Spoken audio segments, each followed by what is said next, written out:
The wind that howled down the throat of the valley did not just carry the cold, it carried the mountain itself. It stripped the grit from the granite peaks of Prospect Ridge and flung it against the clapboard shanties and false front buildings, scouring the paint until the town looked as gray and exhausted as the men who dug beneath it. It was a morning in late October, the kind of day where the sun was bright but gave no heat, hanging in the sky like a polished coin that could not buy a moment of warmth. Lena Hart stood at the iron water pump on the edge of the main thoroughfare, the handle biting into her palm through the thin wool of her mittens. She was a woman of 26 years, though the last 12 months had etched lines around her eyes that belonged to someone older. She threw her weight against the lever, listening to the groan of the mechanism, a sound that echoed the ache in her own shoulders. Water splashed into the wooden bucket, freezing cold and smelling faintly of iron and sulfur. She paused to push a stray lock of dark hair back under her shawl. Her hands were red and chapped, the skin around her knuckles split deep enough to sting in the biting air. She did not look at the town proper.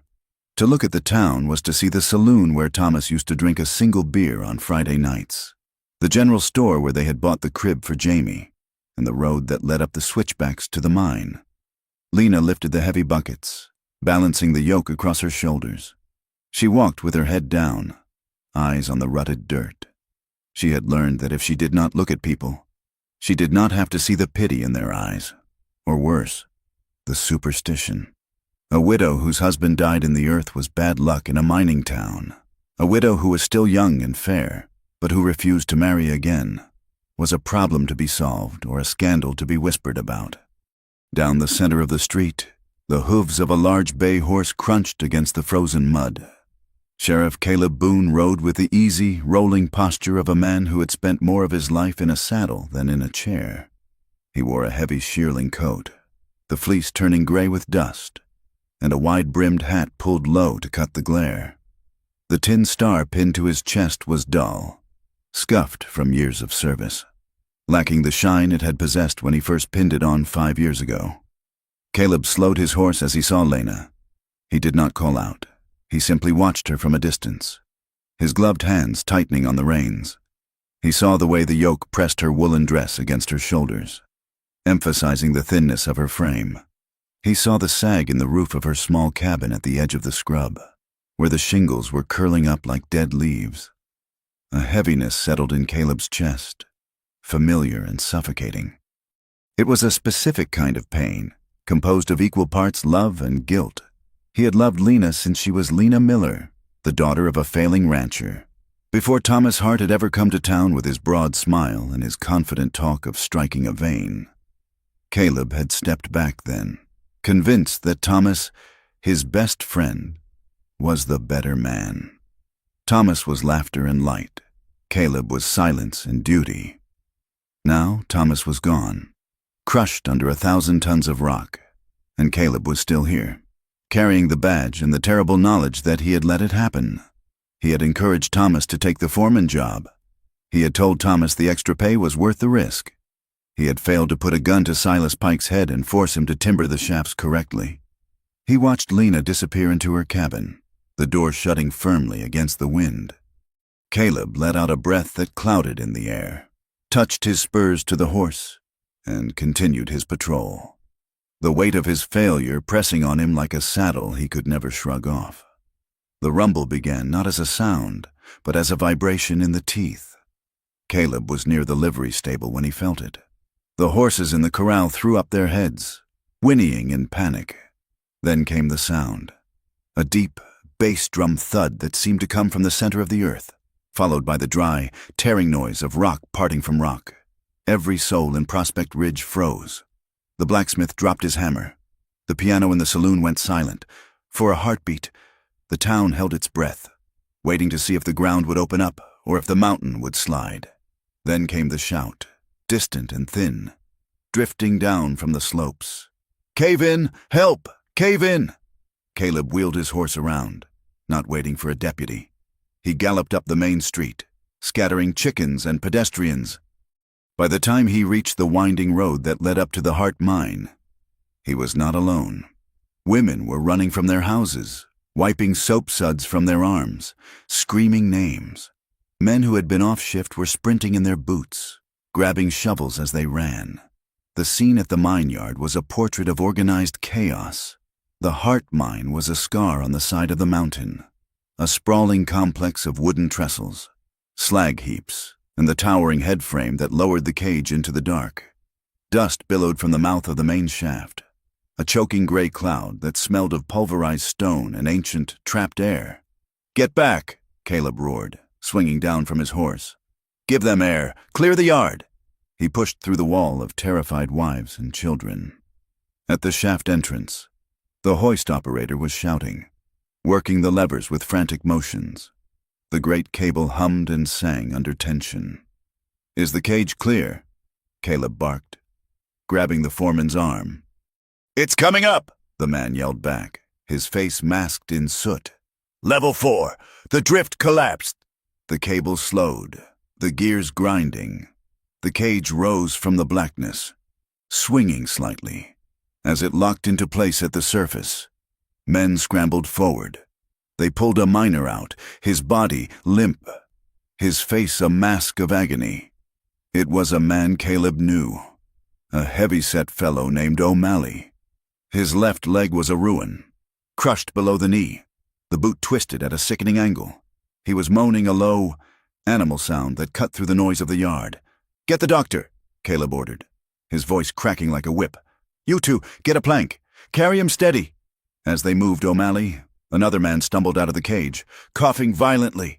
He doubled over, retching, clutching his chest. Caleb stepped closer, grabbing the man by the shoulder to steady him.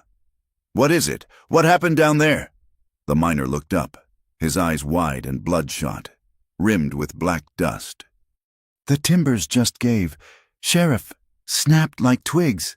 And the air, sweet Jesus, the air." "Gas?" Caleb asked, his voice low. "The black vein," the miner whispered, shivering. "It's waking up, Caleb. We all felt it. Headaches since Tuesday. Now this." Caleb looked at the open mouth of the shaft. He could smell it now, a faint, sickly sweetness under the brimstone scent of the dust. It was the smell of bad air, of rot trapped in the rock for 1,000,000 years. It was the smell of death. He saw the warped support beams near the entrance, wood that should have been replaced 5 years ago. They were bowed under the weight of the mountain, splintering at the joints. A carriage clattered into the yard. The horses lathered. Silas Pike stepped out.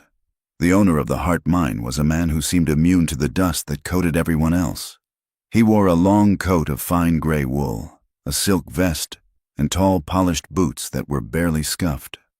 He was a man of 50, with silver hair swept back from a high forehead and eyes that were as flat and hard as slate. Silas walked toward the commotion.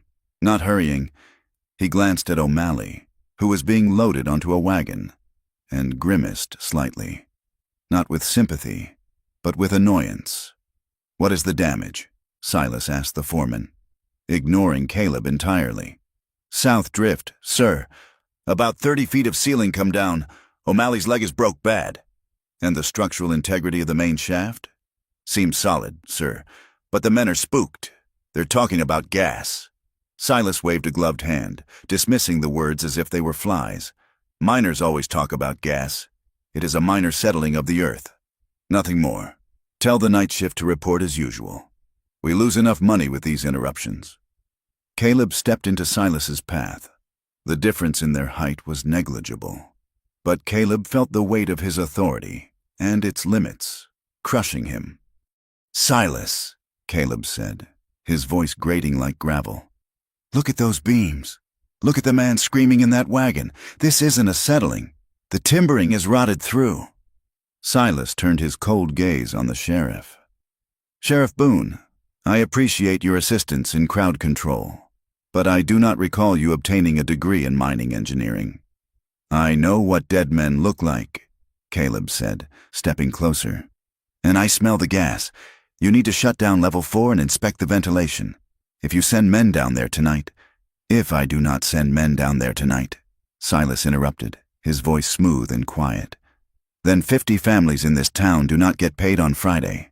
The mercantile does not sell flour. The saloon does not sell whiskey. And the town council starts wondering why they pay a sheriff who interferes with commerce. Silas leaned in, his cologne smelling of lavender, a jarring note against the blood and dirt. The town survives on my payroll. Caleb, do not forget that. Silas turned his back and began barking orders to the foreman. Caleb stood with his fists clenched at his sides, the leather of his gloves creaking. He wanted to strike the man. He wanted to drag him to the cage and force him down into the dark. But he did nothing.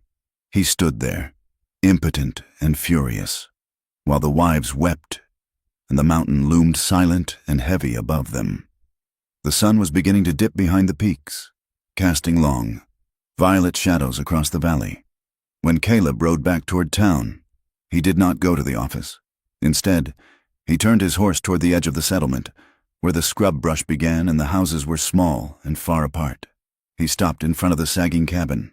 Smoke drifted lazily from the chimney. He tied his horse to the railing, noting the loose board on the porch step that he had meant to fix weeks ago. He knocked. The sound was hollow against the wood. "Come in," came the voice from inside. Caleb pushed the door open. The cabin was small, consisting of one main room that served as kitchen and living area, with 2 small bedrooms off to the back. It was clean, scrubbed within an inch of its life, but the poverty was visible in the details. The rag rug woven from old clothes, the table that leaned slightly to the left, the single oil lamp burning on the mantel. Lena stood at the table, her hands buried in a bowl of dough. She was making bread to sell to the boarding house, one of the few ways she kept Jamie fed. Her face was flushed from the heat of the stove, and there was a smudge of white flour on her cheek that made her look impossibly young. She looked up, her dark eyes wide and guarded. "Caleb, I heard the shout. Was it bad?" Caleb took off his hat, holding it in both hands, turning the brim in his fingers. "A cave-in. Level 4. O'Malley got hurt bad, leg crushed, but no one died. Lena, everyone came up." Lena let out a breath she seemed to have been holding for an hour. Her hands stopped kneading the dough, resting on the edge of the bowl. She went white, the blood draining from her face as the relief washed through her, followed instantly by the memory. "O'Malley," she whispered. "He was on Thomas's crew. He carried the shovel at the funeral."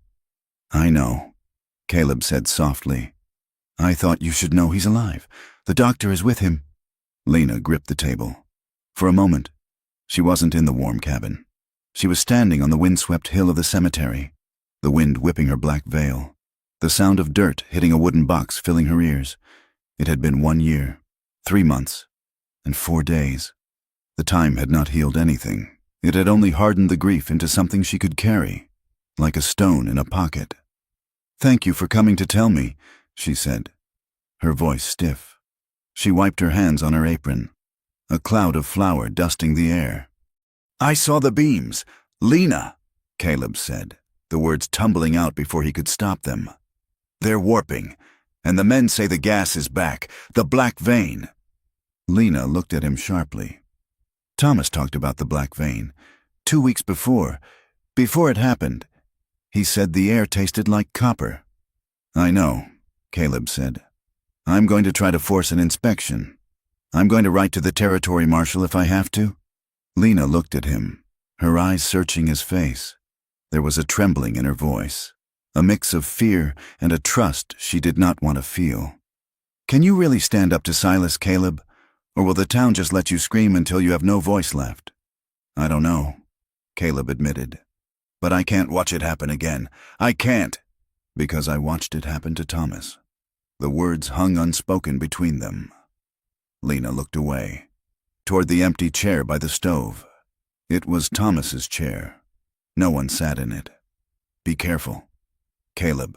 Silas breaks things that get in his way." "I'm not afraid of Silas." "You should be." She looked back at him, and for a second, the walls she had built around her grief lowered. "If you go after him, don't do it for me. Do it for the men down there.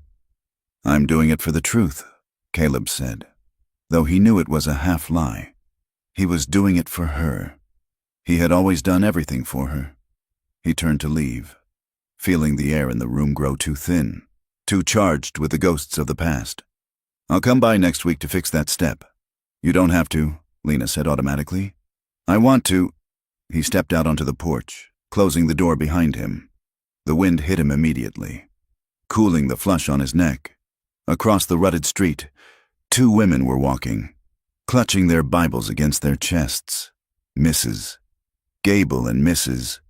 Higgins, the self-appointed guardians of Prospect Ridge's morality. They stopped when they saw Caleb coming off the widow's porch. They did not speak loudly, but the wind carried their voices with cruel clarity. At this hour, Mrs. Gable whispered, shaking her head, and her husband, barely cold in the ground, invites men in at all hours. I hear, Mrs. Higgins replied, sniffing.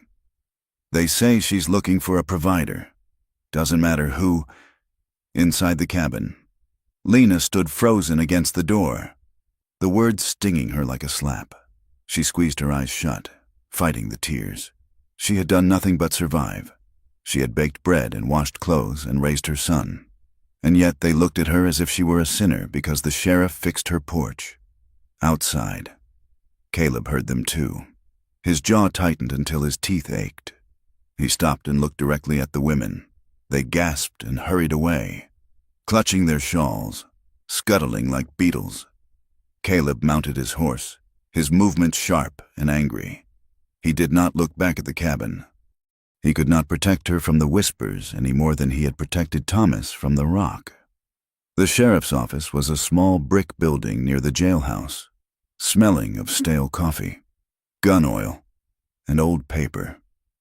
Night had fallen fully now, and the wind was rattling the window pane in its frame, a constant, lonely clatter.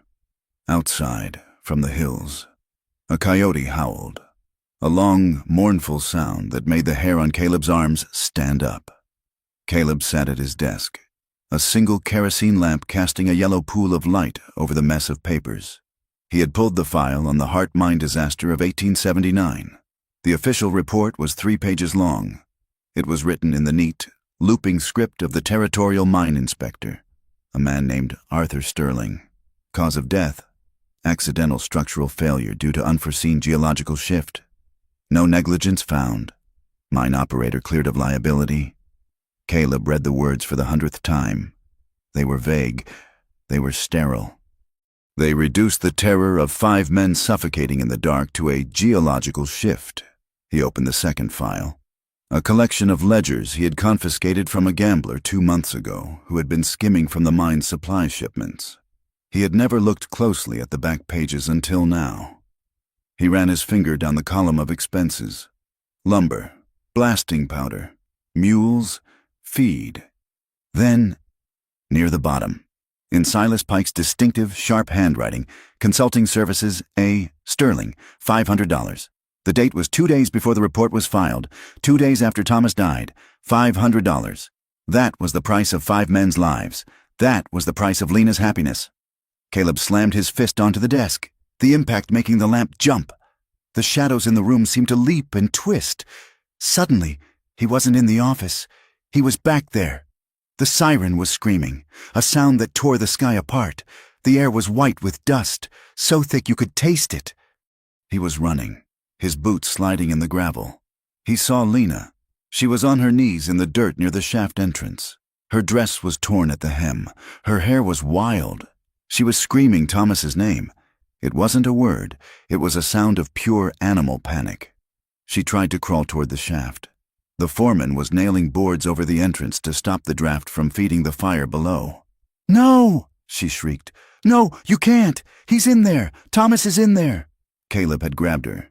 He wrapped his arms around her waist and hauled her back. She fought him with the strength of madness, clawing at his hands, kicking, biting.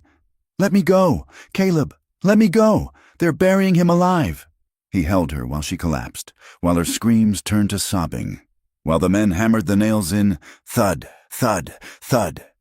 He held her and whispered lies into her hair, telling her it was quick, telling her Thomas was already gone, even though he knew Thomas was likely huddled in the dark, waiting for help that Caleb was holding back. Caleb gasped, jerking back to the present.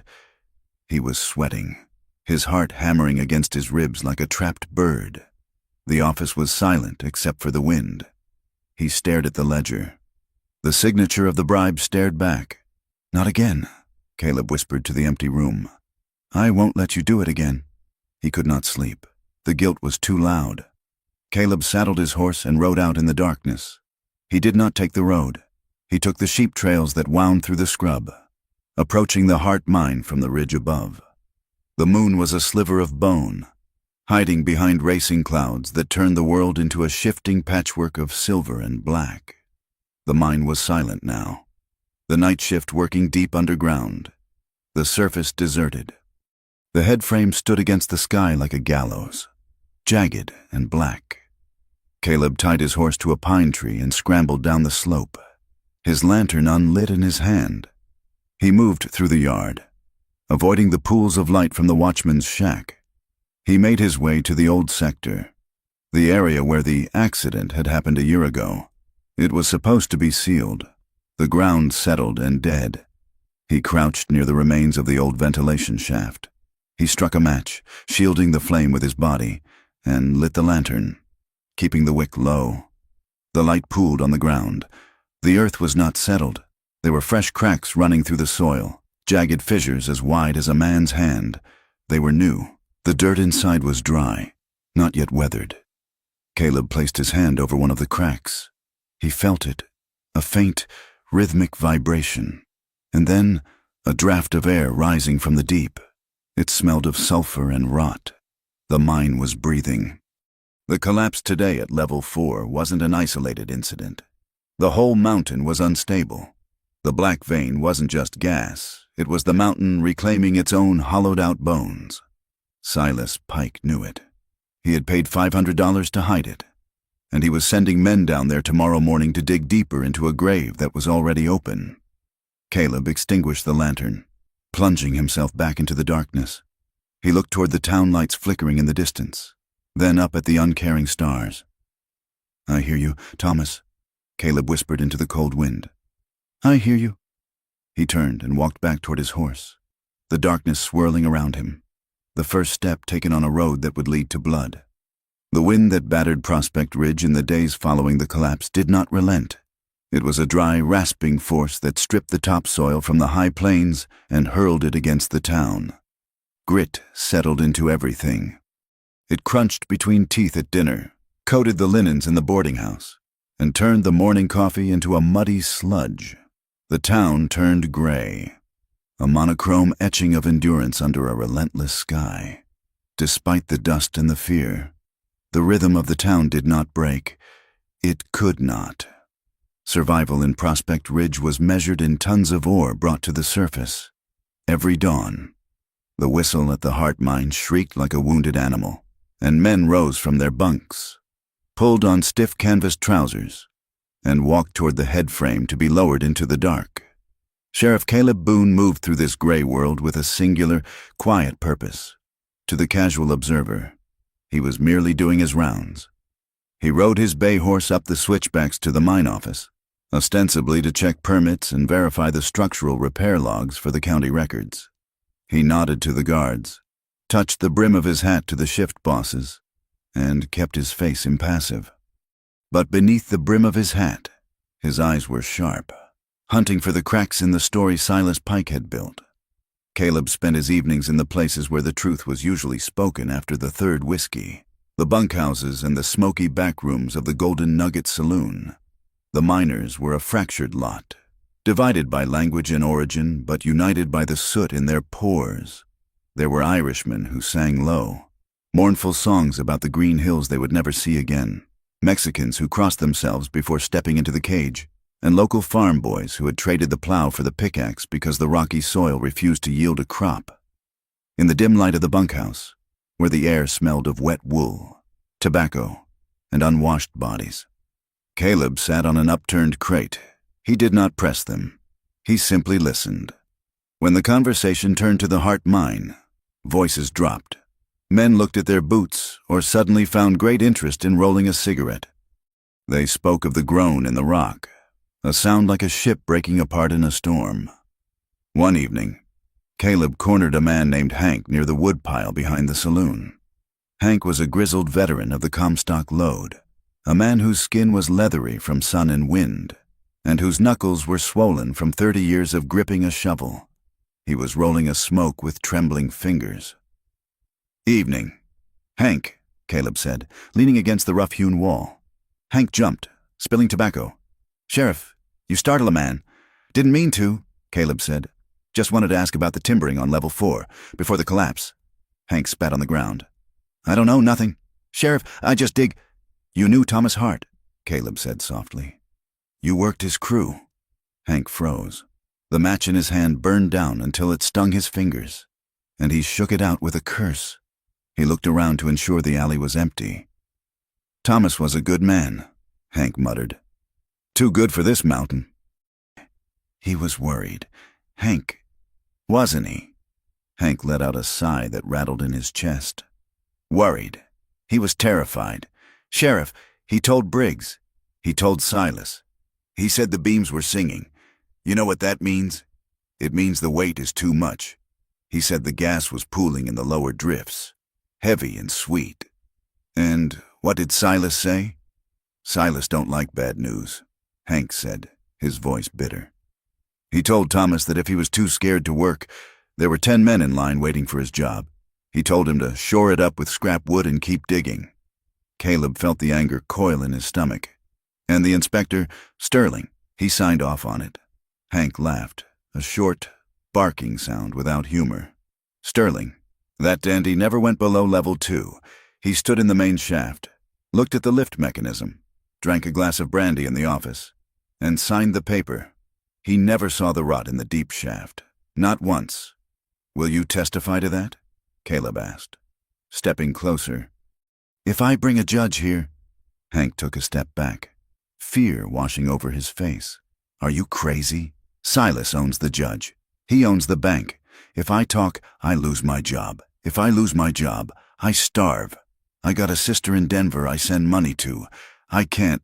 Caleb, you let the dead rest. Thomas is gone. Don't drag the rest of us down with him." Hank turned and hurried away into the dark, leaving Caleb alone with the wind and the knowledge that the law in this town was thinner than the paper it was written on, while Caleb hunted ghosts in the saloon. Lena Hart was facing her own haunting in the small cabin at the edge of town. The wind rattled the loose shingles on the roof, a sound that grated on her nerves. Jamie was asleep in the back room, his breathing soft and rhythmic. Lena sat by the stove, the mending pile in her lap. On the hook by the door hung Thomas's heavy canvas work jacket. She had not moved it since the day of the funeral. It hung there like a shadow of the man, stiff with the dust of the mine that she could never quite brush out. For months, she had avoided touching it, afraid that the scent of him, sweat, tobacco, and rock dust, would break her. But tonight, the wind made the cabin feel lonely, and she needed to feel close to him. She stood up and walked to the jacket. She ran her hand down the rough sleeve. It felt cold. She reached into the pockets, half expecting to find nothing but grit. Her fingers brushed against a folded piece of paper tucked deep into the lining, hidden away as if for safekeeping. Lena pulled it out. It was a sheet of wrapping paper, torn from a parcel, folded into a tight square. Her hands shook as she unfolded it. The handwriting was Thomas's, blocky, deliberate letters from a man who was not used to holding a pen. It was dated 3 days before he died. It was addressed to her cousin, Martha, who lived back east in Ohio. "Dear cousin, I am writing this to you because I do not want to worry Lena. Things here are getting bad. The mine is going deep. Too deep. The air in the lower levels is like breathing smoke, thick and hot. The timbers groan all shift long. It sounds like the mountain is angry. I have tried to tell the boss, but he only talks of quotas. I have a bad feeling in my gut. The kind a man gets when the weather turns. If anything happens to me, Martha, I need you to write to Lena. Tell her to take the boy and go home to your folks. There is no future in this dirt. I am doing this for them, to save enough to leave, but I fear the black vein will take its due before I can get them out. Your cousin." Thomas Lena stared at the words until they blurred. He had known. He had walked into the dark that morning knowing the mountain was waiting for him. He had stayed for her. For Jamie. "Oh, Thomas," she whispered, pressing the paper to her chest. A sob ripped through her, painful and sharp. She had thought it was an accident. Everyone said it was God's will. But this was not God. This was a man walking into a trap because he had no other choice. She remembered his face that last morning, the dark circles under his eyes, the way he had hugged Jamie a little too tight, the way he had looked back at the cabin as he walked down the road. He hadn't just been tired. He had been saying goodbye. The grief that had been a dull ache flared into a white-hot anger. She looked at the door, then at the window where the lights of the town flickered in the dust storm. She could not sit here with this paper. She could not let his words stay hidden in a pocket while Silas Pike slept in a feather bed. She grabbed her shawl, wrapped it tight around her shoulders, and opened the door to the wind. The sheriff's office was warm, the pot-bellied stove radiating heat that smelled of cast iron and wood smoke. Caleb was at his desk, rubbing his eyes. The ledgers were spread out before him, a maze of numbers that didn't add up. The door opened with a bang, caught by a gust of wind. Caleb looked up, his hand instinctively moving toward the drawer where he kept his gun. But he stopped when he saw her. Lena stood in the doorway, her hair whipped by the storm, her eyes wild. She looked like a spirit summoned from the gale. "Lena?" Caleb stood up, his chair scraping against the floorboards. "Is it Jamie? Is he—" "Read this," she said, her voice trembling. She crossed the room in 3 strides and slammed the paper down on his desk. Caleb looked at her face, seeing the tear tracks cutting through the dust on her cheeks. He looked down at the paper. He recognized the handwriting immediately. He read it slowly. The silence in the room was heavy, broken only by the ticking of the clock on the wall and the wind howling outside. When he finished, he looked up. His face was pale. "He knew," Caleb said quietly. "He knew it was going to blow." "He was afraid," Lena said, her voice cracking. "He was afraid. Caleb. And they sent him down there anyway. He wanted us to leave. He wanted to take Jamie away from this place." She wrapped her arms around herself, shivering violently. The office felt too small, the air too close. It felt like the tunnel Thomas had described. Caleb came around the desk. He wanted to reach out to her, to steady her, but he held back. "This proves it. Lena, it proves he knew the danger and was ignored. With Hank's testimony, no, Hank won't talk, but this letter, it shows state of mind." "State of mind?" Lena laughed, a brittle sound. "It shows they killed him. It shows Silas Pike murdered my husband for a bucket of silver." "I know," Caleb said. "I know." She swayed, and this time Caleb did reach out. His hands grasped her upper arms to steady her. Through the thin wool of her dress and shawl, he could feel the tension in her muscles. "I'm going to fix this," he said, his voice fierce. "I swear to you." Lena looked up at him. They were standing close, closer than they had been since the funeral. She saw the fatigue in his eyes, the lines of worry etched into his forehead. She saw the way he looked at her, not just with pity, but with a desperate, consuming intensity. She handed him the letter, and their fingers brushed. His hand was warm, rough-skinned. The contact sent a jolt through her, a sudden, sharp awareness of him as a man, not just a badge. She pulled her hand back as if burned. The feeling terrified her. Her husband was dead a year, and here she was, standing in the lamplight with another man, feeling her heart race. I should go," she stammered. "Lena, wait." Caleb didn't let go of her arms. His grip was gentle but firm. The barrier he had built for years, the wall of duty and friendship, crumbled under the weight of her grief and his own exhaustion. "I should have stopped him," Caleb blurted out. I should have gone to the mine that morning and dragged him out. I knew it was bad. I let him go. You couldn't have known, she whispered. I did know. Caleb's voice rose. I knew because I watched him every day. I watched him because I... He stopped, his chest heaving. The words were in his throat, choking him. Because I've loved you since the day you arrived in Prospect Ridge. Lena, before you ever looked at Thomas, I stepped back because he was my friend, and he made you laugh. But I have loved you every single day for 6 years. The silence that followed was deafening. Lena stared at him, her mouth slightly open. The confession hung in the air, raw and shocking. She saw the truth of it in his eyes, the years of silent longing, the pain of watching her marry another man. And then, the anger hit her. She wrenched her arms free from his grip, stepping back until she hit the edge of the desk. How dare you, she hissed. How dare you say that to me? Now? With his letter on the desk? With him in the ground? Lena, I didn't mean... You are cruel. Caleb Boone, she said, tears spilling over again. My heart is torn in two, and you think this is the time to tell me you wanted me? You think I can hear that? I just wanted you to know I'm fighting for you, Caleb pleaded, realizing his mistake, sick with regret. Fight for Thomas, she cried.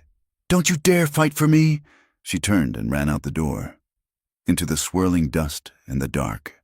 Caleb stood alone in the office, the sound of her accusations ringing in his ears louder than the wind. News traveled faster than the wind in a small town. The specific words of their argument remained private, but the intensity of the sheriff's focus on the widow Hart did not go unnoticed. 2 days later, the mayor, a round man named Horace Miller, who owned the dry goods store and half the land leases in town, paid a visit to the sheriff's office. He was accompanied by Pastor Elias, a tall, gaunt man who preached suffering as a virtue. They did not sit down. They stood in front of Caleb's desk like a tribunal. Sheriff, Mayor Miller began, hooking his thumbs into his waistcoat. We have concerns.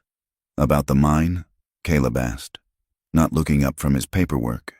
About you, the pastor said, his voice dry as parchment. There is talk, Caleb, talk that you are harassing the mining company, stirring up trouble where there is none. There was a cave-in. Elias, men were hurt. Accidents happen, the mayor said smoothly. It is the nature of the industry. But this obsession with the past, with Thomas Hart's death, it is becoming disruptive. Disruptive to who? Caleb asked, finally looking up. To Silas Pike's wallet. To the town's livelihood, Miller snapped. If Silas shuts down the mine to spite you, 300 men lose their wages. Families starve. Do you want that on your conscience? And there is the matter of the widow, the pastor added, lowering his voice. You are seen at her cabin. She comes here at night. It is unseemly. Caleb, it makes people question your judgment. It makes them question your morality. Caleb stood up slowly. He towered over the two men. My morality? You preach about truth on Sundays. Elias, but you want me to ignore a murder on Monday? Be careful, Sheriff, the mayor warned, his face reddening. The town council appoints the badge, and the town council can take it away. We need a peacekeeper, not a crusader, and certainly not a man thinking with his affections. They left, leaving the threat hanging in the air like smoke. The pressure cooker of the town finally blew on a Tuesday evening. Lena had gone to the general store to buy flour and sugar. She had Jamie with her, holding his hand tightly. The store was crowded. The air was tense. As she reached the counter, Briggs, the mine foreman, stumbled in. He was a large man with a neck like a bull and a face permanently flushed from drink. He was still wearing his work clothes, dusty and smelling of sweat. He saw Lena and sneered. Well, if it ain't the Duchess of the Dark Shaft. The store went quiet. Lena kept her eyes forward, counting out her coins. Just the flour. Please, Mr. Miller. Briggs lurched closer, leaning on the counter. You think you're special, don't you? Got the sheriff dancing on a string, turning him against honest men. I am not doing anything, Lena said quietly. Come on, Jamie. She tried to turn to leave, but Briggs grabbed her arm. His grip was bruising. "Your husband was a coward," Briggs spat, his breath reeking of cheap whiskey. "Always whining about safety, slowing down the work. He's the reason the quota is down. And now you're finishing the job, getting the law to sniff around." Jamie started to cry. "Leave my mama alone." "Shut up, brat," Briggs yelled, raising a hand. The bell above the door jingled. "Let her go. Briggs!" Caleb's voice was low, deadly calm. He stood in the doorway, his silhouette blocking the fading light. Briggs laughed, though it sounded nervous. "Here he is, the widow's pet." Caleb didn't speak. He crossed the distance in 2 strides. He grabbed Briggs by the collar of his coat and yanked him backward. Briggs stumbled, releasing Lena, and swung a clumsy fist at Caleb's head. Caleb ducked, driven by a week of sleepless nights and suppressed rage. He drove his fist into Briggs's stomach, then an uppercut to the jaw that sent the foreman crashing backward through the open door and onto the boardwalk. The fight spilled into the muddy street. Briggs was strong, fueled by liquor and anger. He tackled Caleb, and they rolled into the horse trough, shattering the ice on the water. They splashed and thrashed, boots sliding in the mud. Caleb took a heavy blow to the mouth that split his lip, the taste of blood sharp and metallic. But Caleb was sober, and he was fighting for something more than pride. He pinned Briggs against the wooden support of the porch, his forearm against the man's throat.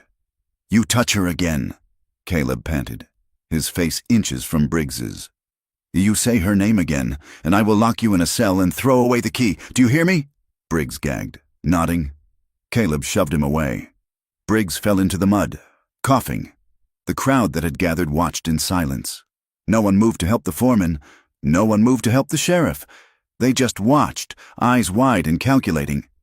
Caleb stood up, wiping mud from his face. He looked at Lena, who was standing on the porch, clutching Jamie. Her eyes were huge. "Go home, Lena," he said roughly. "It's over." An hour later, there was a knock at Lena's door. She opened it to find Caleb standing there. He was wet, shivering slightly, and his lip was swollen and bleeding sluggishly. He looked like a beaten dog waiting to be kicked. I wanted to make sure he didn't follow you," Caleb said, looking at his boots. "Come in," Lena said. She didn't hesitate this time. She sat him down at the table. She fetched a basin of warm water and a clean rag. The house was quiet. Jamie was back asleep, exhausted by the fright. Lena stood between Caleb's knees, dipping the rag into the water. She gently dabbed at the cut on his lip. Caleb hissed in a breath. "Sorry," she murmured. "Hold still." The world shrank down to the circle of lamplight. Outside, the wind still blew, but in here, there was only the sound of the water and their breathing. Lena looked at his face, the bruise blooming on his cheekbone, the cut on his lip. He had fought for her. He had bled for her. No one had done that since never. Thomas would have avoided the fight, tried to talk his way out. Caleb had used his fists because he couldn't bear to see her hurt. She felt a dangerous thrill in her chest, a warmth that had nothing to do with the stove. Caleb looked up at her. Her eyes were dark and soft. Her hand rested on his shoulder to steady herself. "Lena," he whispered. Their breath mingled. The scent of rain and mud on him mixed with the smell of flour and soap on her. For a heartbeat, the distance vanished. The ghost of Thomas, the judgment of the town, the threats of the mayor, it all fell away. Caleb leaned in. He wanted to kiss her more than he wanted his next breath. He watched her eyes flutter, her body leaning forward just an inch, drawn by a gravity she couldn't control. Then, reality snapped back. Lena pulled away, stumbling back a step. Her hand went to her mouth. "I can't," she said, her voice shaking. "People, they're already saying terrible things. If they knew—" "I don't care what they say," Caleb said, standing up. "I do," Lena cried softly. "I have to live here, Caleb. I have to raise my son here. I can't be the woman who replaces her husband with the sheriff before the year is out." Caleb nodded slowly. The adrenaline was fading. leaving him cold and aching. "I understand.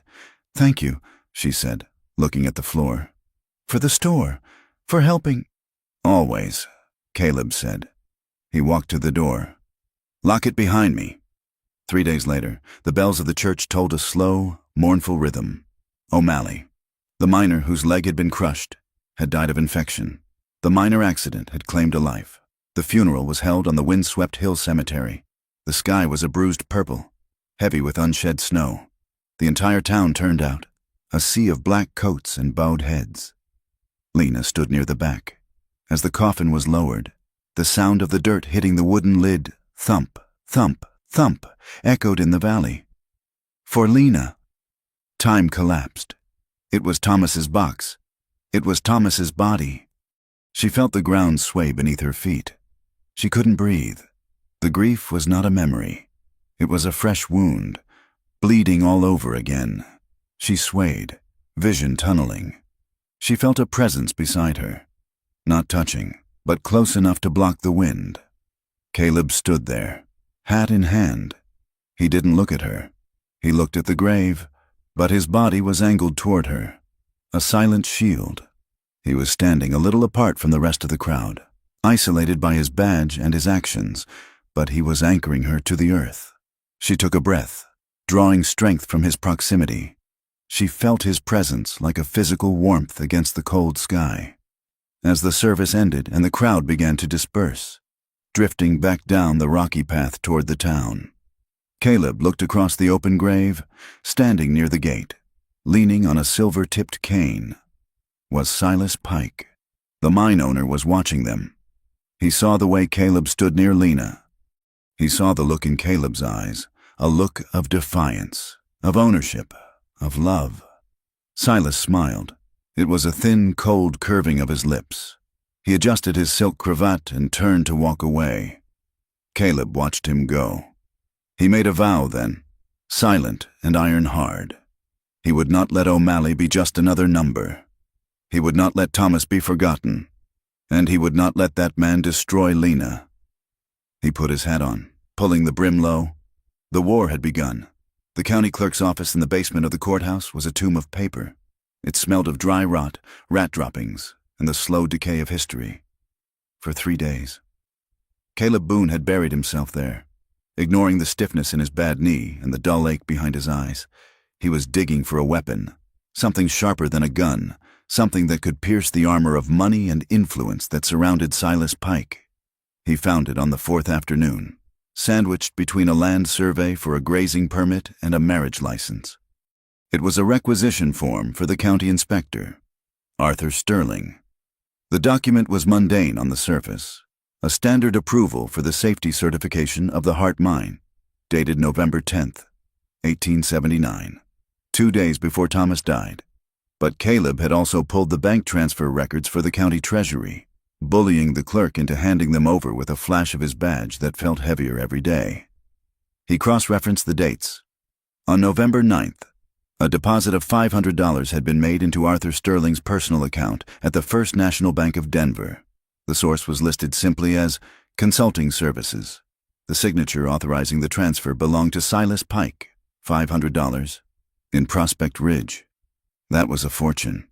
It was enough to buy a small ranch, or a new life, or the silence of a man who knew the earth was about to swallow a crew of miners. Caleb stared at the 2 pieces of paper. The timeline was damning. Payment on the 9th. Inspection signed on the 10th. Collapse on the 12th. He folded the papers and tucked them into his vest pocket. Right over his heart. They burned there like a brand. Arthur Sterling was a man who seemed to be melting.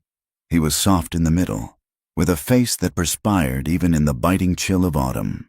He wore suits that were too fine for the dusty roads of the territory, and he rode a carriage because he lacked the spine for a saddle. Caleb caught him on the Old South Road, 5 miles out of town.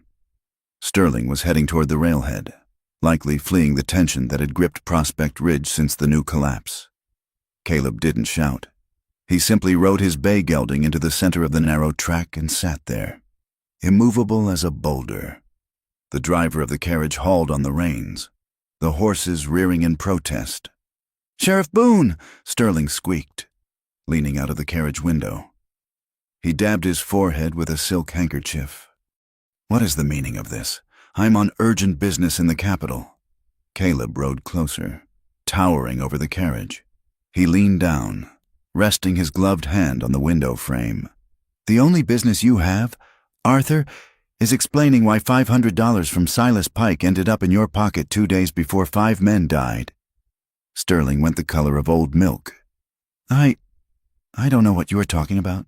"That was a consulting fee, perfectly legal. I advised Mr. Pike on ventilation efficiency." "Ventilation," Caleb repeated, the word flat and hard. "Is that what you call it when you sign a safety report without setting foot below level 2? Did you advise him that the timbers were rotting? Did you advise him that the gas was pooling so thick a spark would blow the mountain apart?" "I signed what they put in front of me," Sterling shrieked, his composure shattering like cheap glass. "Silas said it was a formality. He said the repairs were scheduled." "I didn't know the deep shaft was active."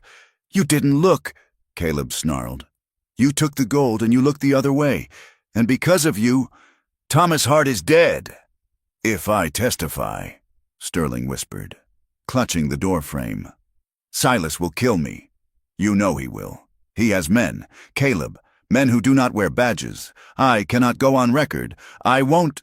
"You are going to testify," Caleb said, his voice low, "or I will drag you before a judge for manslaughter." "You have no proof that holds up," Sterling cried. "It is my word against a ledger entry. Let me pass. Sheriff, for your own sake. You are fighting a war you have already lost." Sterling banged on the roof of the carriage. "Drive! Drive! Damn you!" The driver whipped the horses. The carriage surged forward, forcing Caleb to pull his mount aside to avoid being crushed. He watched the carriage careen down the road, a cloud of dust swallowing the coward. Caleb sat alone on the road. The anger in his stomach was not a hot fire. It was a cold, sick weight. Sterling was right about one thing. Without a witness, the papers were just papers. Silas would claim the money was for a legitimate survey, and the judge, who likely dined at Silas's table, would agree. The frustration drove Caleb to the mine. It was a mistake, and he knew it even as he rode up the switchbacks. But he needed to look someone in the eye who wasn't afraid. He needed to find the falsified logs that Hank had whispered about. The mine yard was loud with the rhythm of industry, the clanking of the stamp mill, the hiss of steam, the shouting of men. Caleb tied his horse and marched toward the foreman's shack. Briggs was there, leaning against a stack of fresh timber, whittling a piece of pine with a knife that looked sharp enough to shave with. When he saw Caleb, a sneer spread across his broad, red face. "Back for another beating, Sheriff?" Briggs asked. "Or did you come to arrest the mountain for being mean?" "I want the daily logs from November 79, Caleb said, "and the ventilation reports from last week." "Those are company property," Briggs said, not looking up from his whittling. "You got a warrant?" "I'm the law in this county. Briggs, I don't need a warrant to inspect a murder scene." Briggs snapped the knife shut and straightened up. He was a head shorter than Caleb, but wider, built like a whiskey barrel filled with concrete. "You ain't the law here. Boone, you're a nuisance. Silas is tired of you sniffing around. I'm tired of it." "Show me the logs," Caleb said, stepping forward. Briggs shoved him. It was a hard, two-handed push to the chest. Caleb stumbled back, his boot heel catching on a rail tie. He caught his balance just a few feet from the lip of the number 3 shaft, an open maw that dropped 200 feet into the dark. The air rushed out of the shaft, cold and smelling of damp stone. "You slip around here, Sheriff," Briggs said, his voice dropping to a menacing growl, "and people might think you fell, just another accident." Caleb didn't think. He reacted. He lunged, grabbing Briggs by the lapels of his coat. He slammed the foreman back against the stack of timbers. The wood groaned and shifted. "Is that what happened to Thomas?" Caleb shouted, shaking the man. "Did you push him, or did you just lock the door and let the rock do it for you?" Briggs roared and swung a fist. It connected with Caleb's ear, a ringing blow. Caleb drove a knee into Briggs's stomach. They grappled, spinning in the dirt, dust flying. "Hey, break it up!" Miners came running from the hoist house. Rough hands grabbed Caleb's arms, hauling him off. Others held Briggs back, who was spitting blood and cursing. "He attacked me," Briggs yelled, pointing a shaking finger. "You all saw it. The sheriff went crazy. He tried to throw me down the shaft." Caleb shook off the hands holding him. He straightened his jacket, breathing hard. The miners looked at him with a mixture of fear and confusion. They were good men, but they were frightened men. And a sheriff fighting in the dirt looked like a man who had lost control. "This isn't over. Briggs," Caleb said. "Get off my land."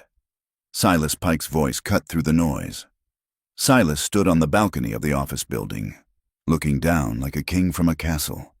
"Get off my land, Mr. Boone, before I have you shot for trespassing." The suspension came the next morning. Mayor Miller did not do it in the privacy of the office. He did it in the middle of Main Street, in front of the general store, where half the town was buying their midday supplies. "Caleb Boone," the mayor announced, his voice projecting for the audience. "By order of the town council, pending a review of your conduct and mental stability, you are hereby suspended from your duties as sheriff of Prospect Ridge." The silence in the street was absolute. Even the wind seemed to pause. "On what grounds?"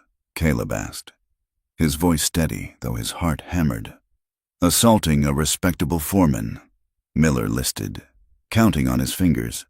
"Harassing honest businessmen, neglect of duty due to personal obsessions." Miller held out his hand. "The badge, Caleb."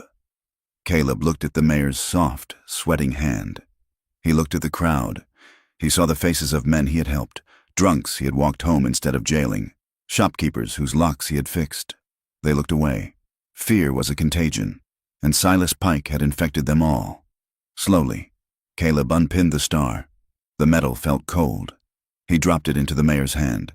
He unbuckled his gun belt, the leather worn smooth by his own hip, and handed that over too.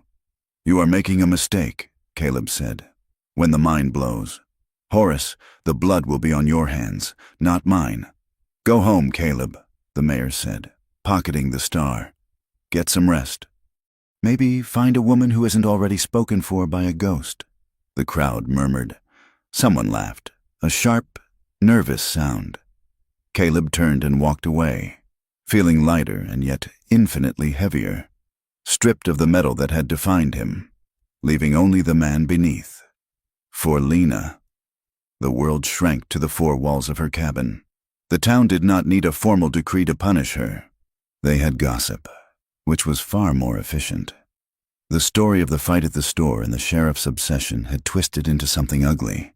They said she had bewitched him. They said she was a siren who lured men to ruin with a look. Mrs. Gable at the bakery stopped saving the day-old loaves for her. When Lena went to pick up the laundry she washed for the boarding house, the owner told her they had found someone else, someone more reliable. The coin jar in the cupboard, which was usually half full, was now just a layer of copper dust. The worst of it came from Jamie. He came home from school one afternoon with his shirt torn and his knuckles scraped. "They called you names. Mama." He sobbed into her apron. "They said my daddy is the sheriff now. They said you made the sheriff crazy." Lena held him, rocking him back and forth on the floor, her own tears soaking his hair.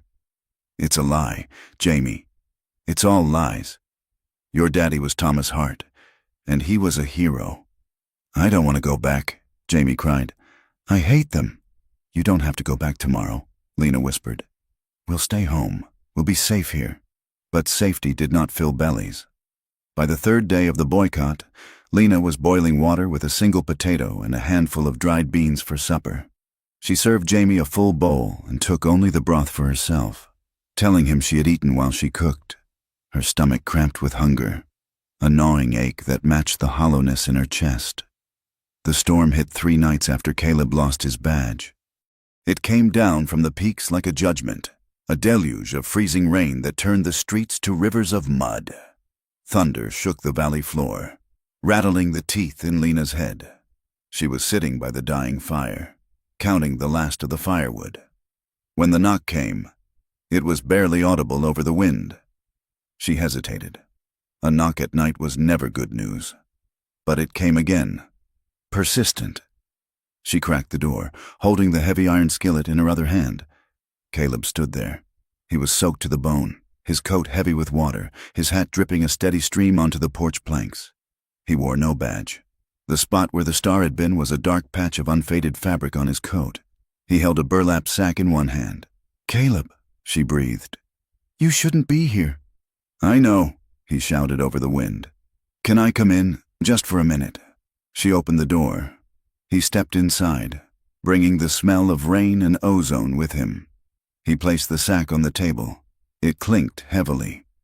"Flour," he said, wiping water from his eyes. "Some dried beef, a bag of coffee, and a few dollars." Lena stared at the sack. Her pride rose up, stiff and thorny. "I am not a charity case. Caleb, I don't need your pity." "It's not pity," Caleb said gently. He looked at the closed door of Jamie's room. "It's for the boy. I heard they cut your work at the boarding house. You can't let him go hungry because of me." The fight went out of her. She slumped, the skillet lowering to her side. "They hate me, Caleb, because you fought for me."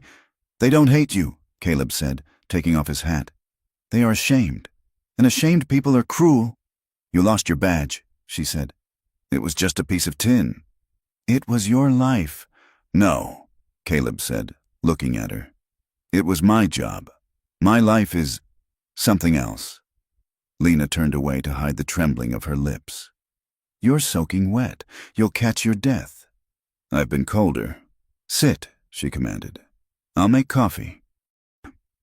They sat at the small table as the storm raged outside. The coffee was weak, but it was hot. Caleb warmed his hands around the mug. The lamplight cast long shadows across the room, making the cabin feel like a raft adrift on a dark ocean. "I found the proof," Caleb said quietly. "Silas paid the inspector. Thomas was right. It was murder." Lena closed her eyes. Hearing it said aloud was a relief and a new kind of torture. "Does it matter if no one will listen?" "It matters to me," Caleb said. "And I know it matters to you." He paused. I feel like I killed him. Lena, every time I look at that mine, I think, why didn't I just drag him out? Why did I listen to the rules?" "You didn't kill him," Lena said. Her voice was soft. She looked at his hands, large, scarred, capable hands that were now clenched in helplessness. "Thomas made his choice. He wanted to provide. He was stubborn." "He was a better man than me," Caleb said. "He was a different man," Lena corrected. "He was loud and full of dreams. You are quiet. You carry things." "I've carried a love for you for a long time." "Lena," Caleb said.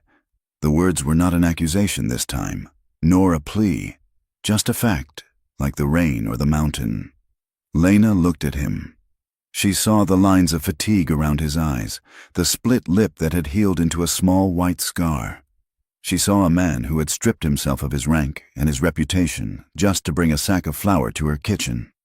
The loneliness that had been her constant companion for a year seemed to crack. She was tired of being strong. She was tired of the empty chair. "I'm lonely, Caleb," she whispered.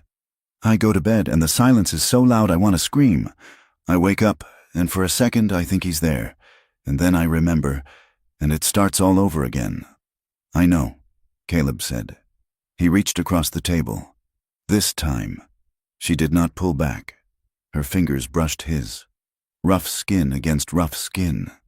His hand covered hers, warm and solid. The air in the cabin changed.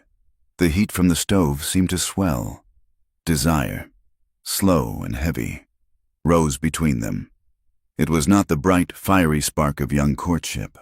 It was the desperate need of two survivors finding warmth in a blizzard. Caleb stood up. Lena stood with him. He stepped around the table. He was close enough that she could feel the heat radiating from his damp clothes. He leaned in, giving her every chance to turn away. She didn't. She tilted her head up. The kiss was hesitant at first. Their lips met tentatively, tasting of coffee and the salt of unshed tears. It was a question asked and answered in the dark. Then, Caleb's hands came up to cup her face, his thumbs tracing her cheekbones, treating her like something precious that might shatter. Lena made a small sound in her throat and gripped his shirt, her fingers curling into the wet fabric. She pulled him closer. The kiss deepened, becoming hungry, a release of months of fear and isolation. It was a reclaiming of life in the face of so much death. They broke apart, gasping. The thunder rattled the windows.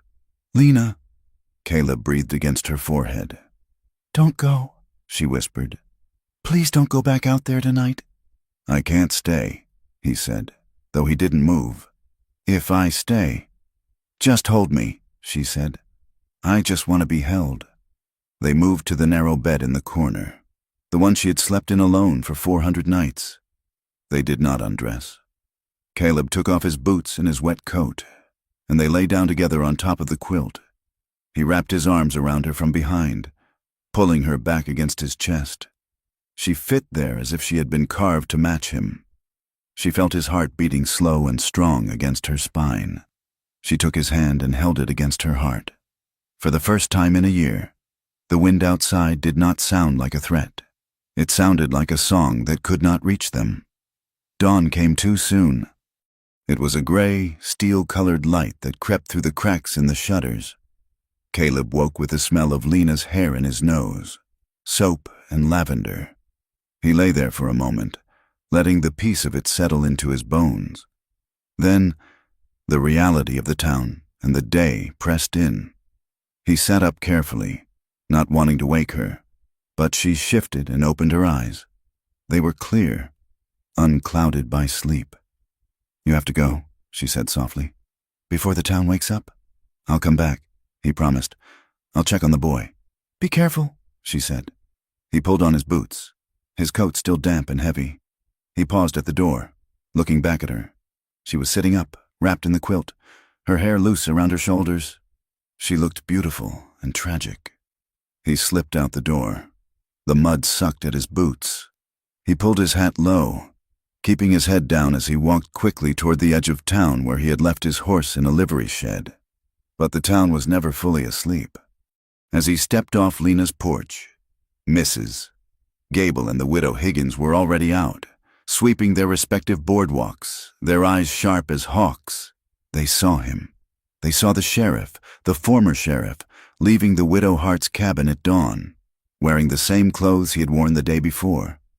Mrs. Gable stopped sweeping. She looked at Mrs. Higgins. Mrs. Higgins nodded. A grim, satisfied tilt of her chin. The telegraph of gossip began to hum before Caleb had even turned the corner. By noon, the story had mutated. They weren't just saying Caleb had stayed the night.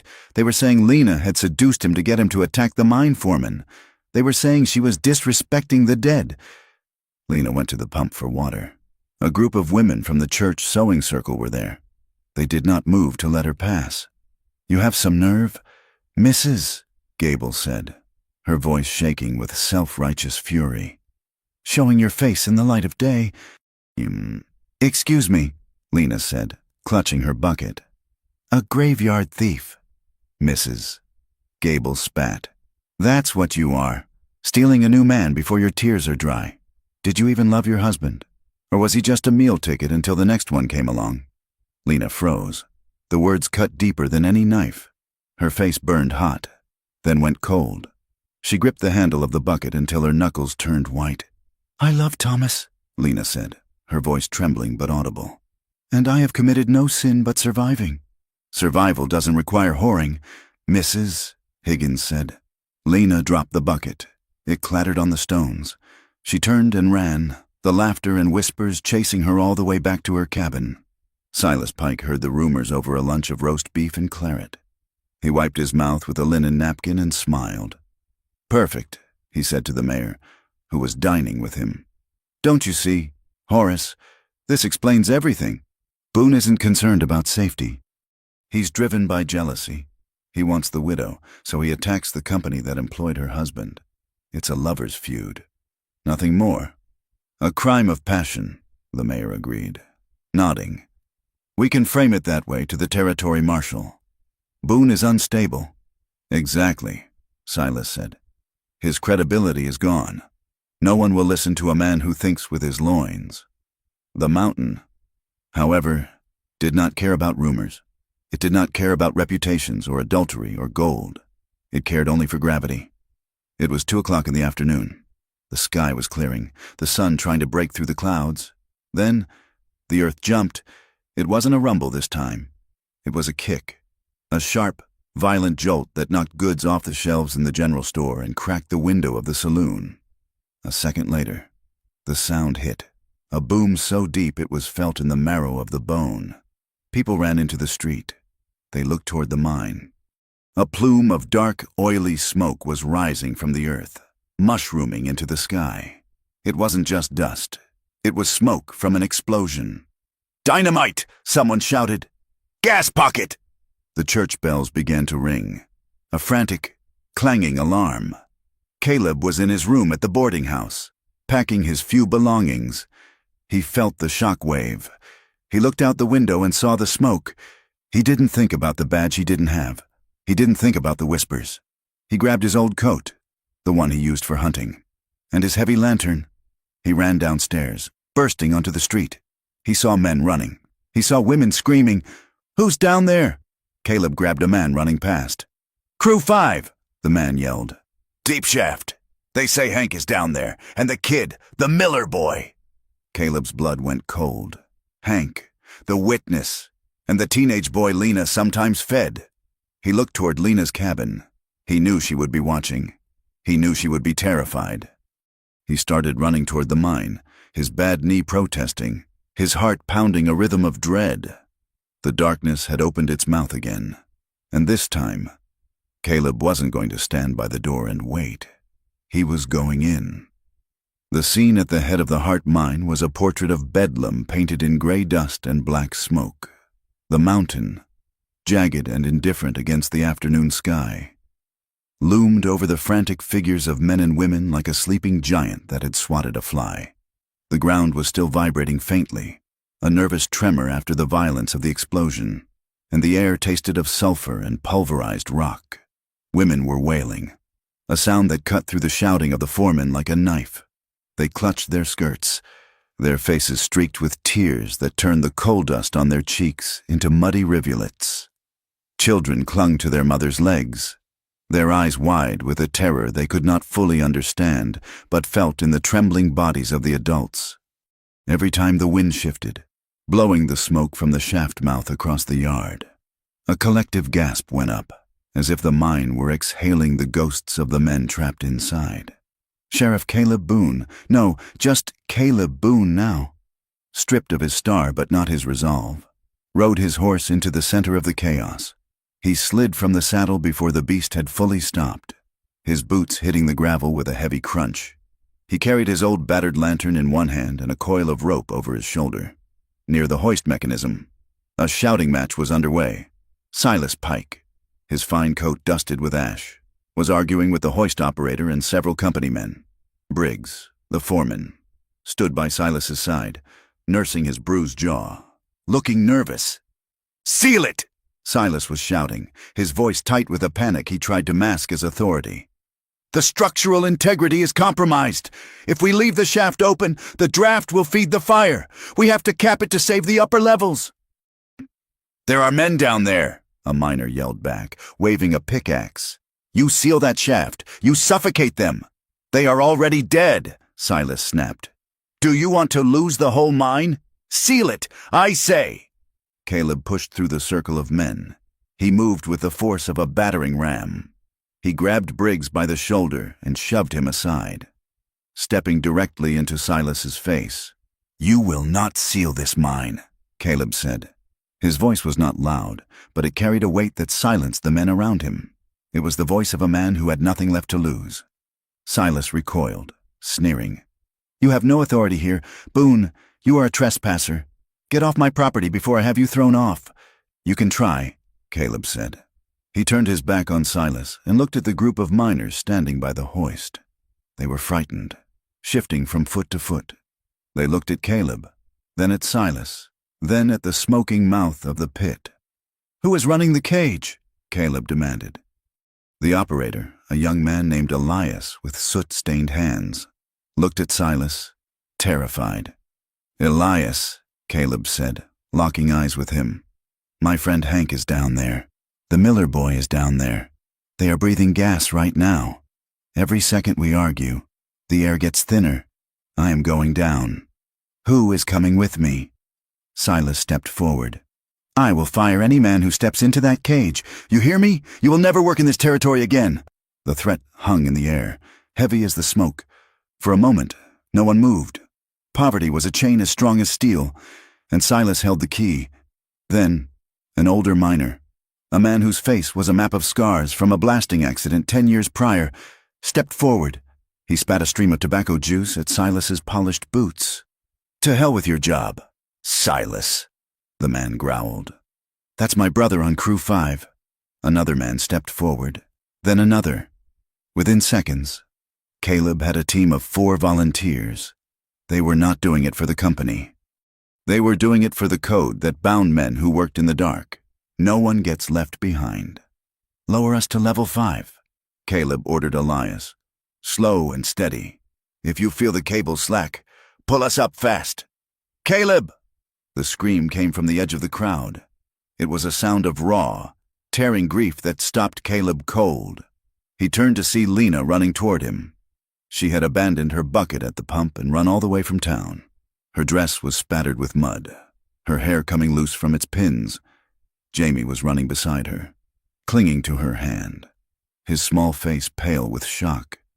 Lena skidded to a halt near the hoist. Her chest was heaving, her eyes locked on the black hole of the mine entrance. And for a second, she was not in the present. She was back in the nightmare of a year ago. She tasted the dust of Thomas's grave. She saw the boards being nailed over the entrance. The panic clawed at her throat, choking her. Her knees buckled, and she would have fallen if she hadn't grabbed the railing of the platform. Caleb crossed the distance between them in 2 strides. He caught her arms, steadying her. "Lena," he said urgently. "Lena, look at me." She looked up, her eyes wide and swimming with tears. She saw the lantern in his hand. She saw the set of his jaw. She knew what he was about to do. "No," she whispered, shaking her head. "No, Caleb, you can't." "I have to," he said. "Hank is down there. The boy."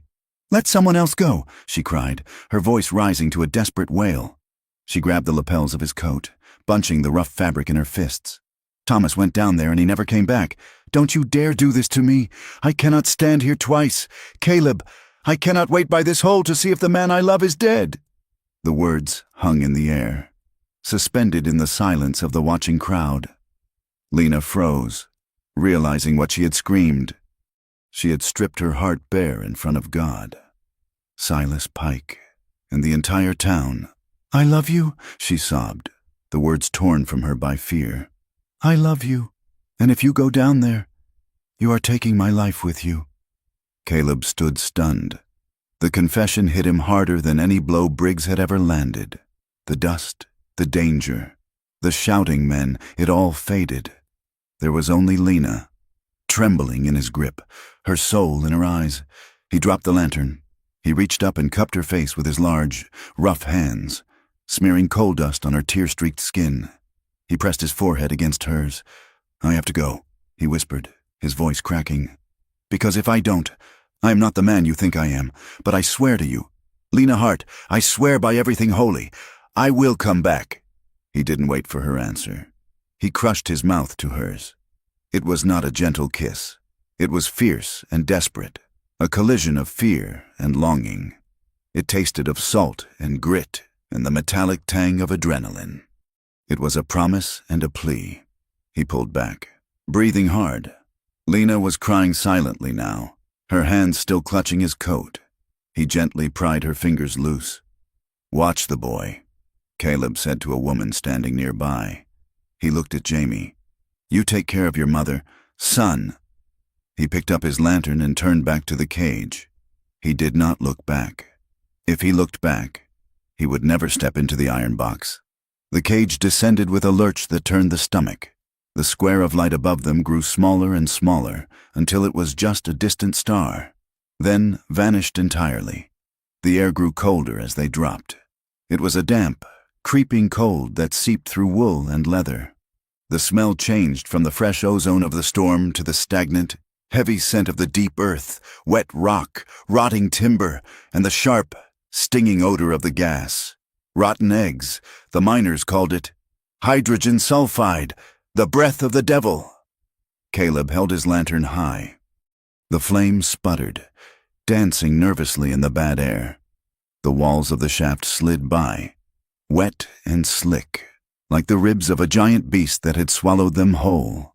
"Easy on the breathing, boys," Caleb said, his voice echoing flatly in the confined space. "Keep it shallow." The cage groaned and squealed, the metal protesting the strain. Caleb's chest tightened. It wasn't just the gas. It was the memory. He could see Thomas's face in the shadows. He could hear Thomas's laugh. "Why didn't you stop me? Caleb, why did you let me come down here?" Panic flared in his gut, hot and bright. He wanted to signal to be pulled up. He wanted to run back to the light, back to Lena's warm kitchen. He forced the image of Lena's face into his mind. "I love you." The words were a lifeline. He wrapped his hand around the rope of the cage until his knuckles turned white, forcing himself to breathe. In, out, just do the job. The cage hit the bottom of level 5 with a jarring thud. The gate rattled open. The tunnel was a scene from hell. Timbers were snapped like matchsticks, hanging from the ceiling at jagged angles. Piles of rubble blocked half the passage. The air was thick with dust that hung like a fog, reflecting the lantern light in swirling eddies. "Hank!" Caleb shouted. "Billy! Sound off!" Silence.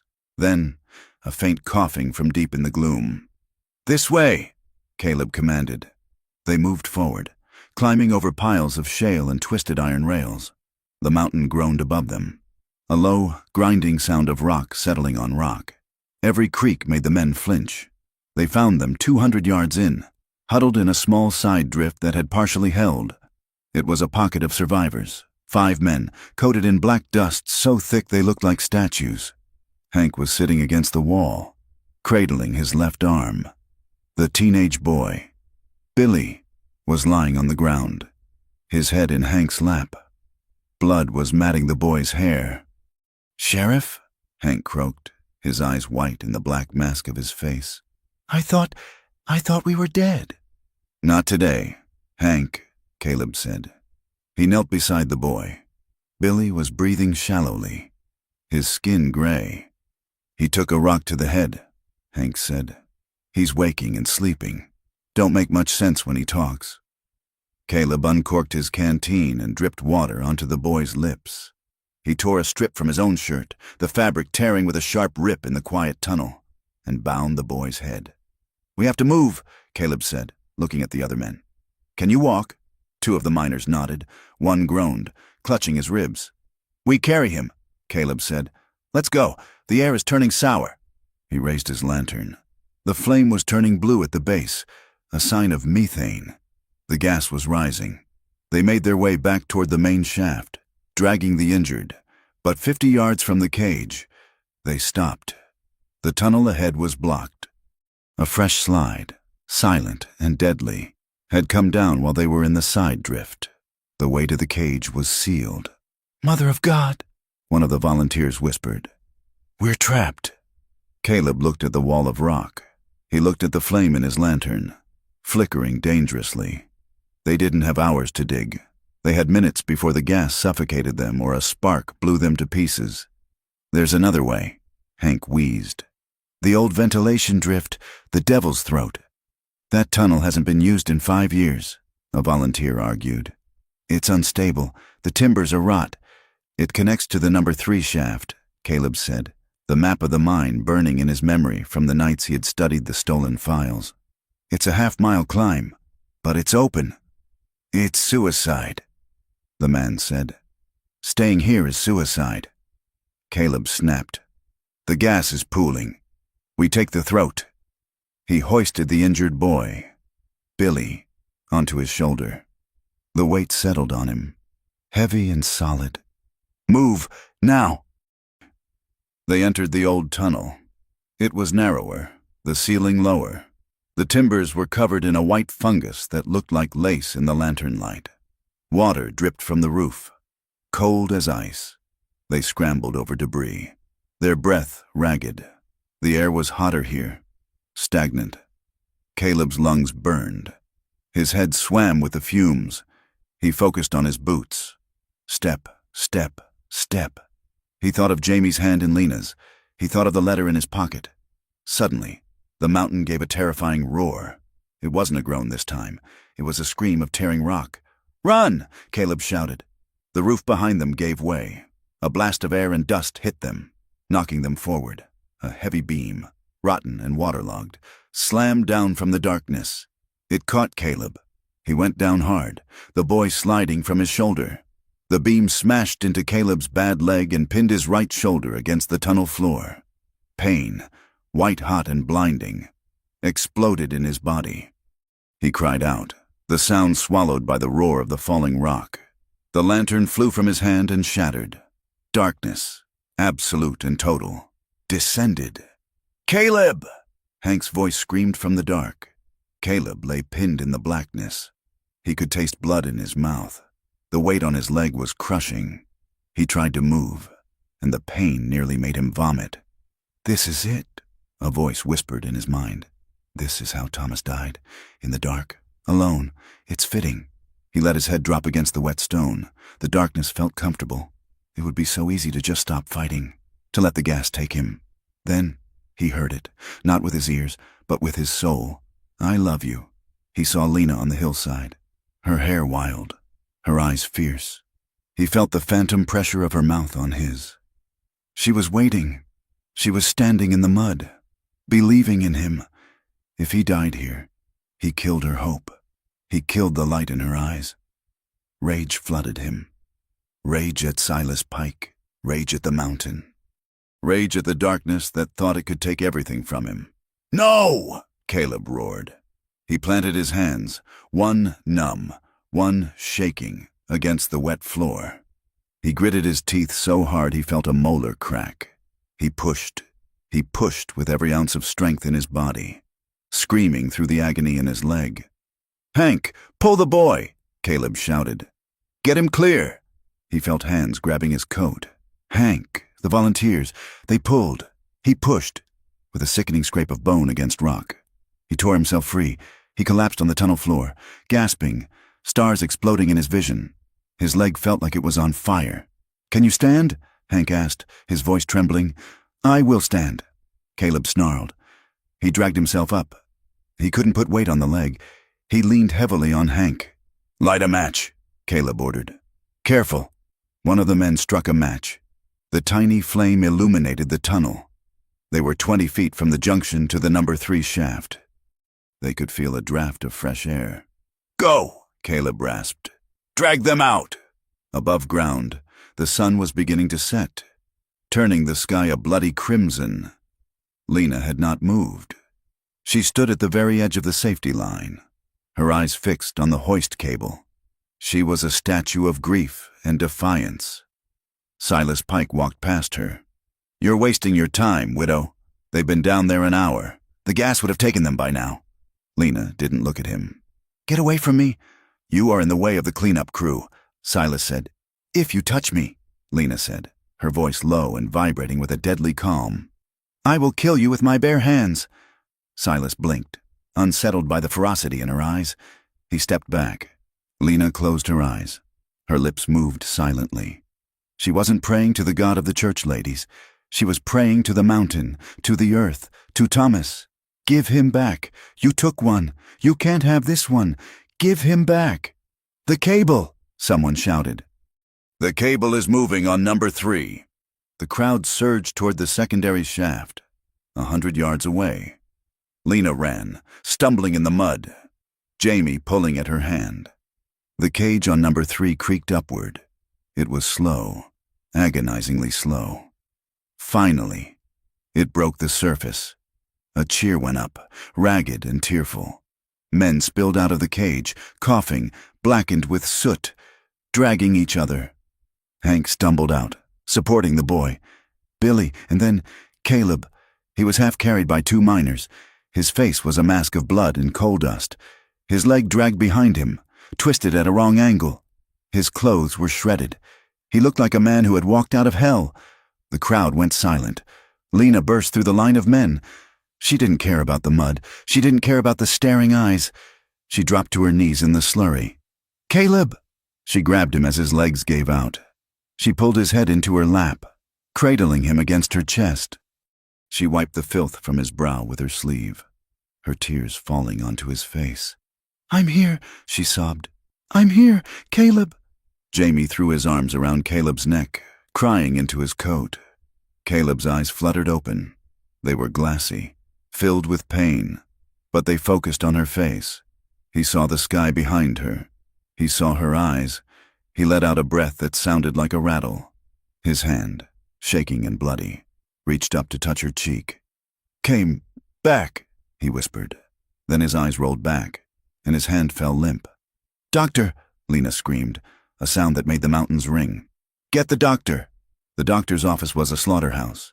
Injured men lay on every available surface. There was no room for the sheriff.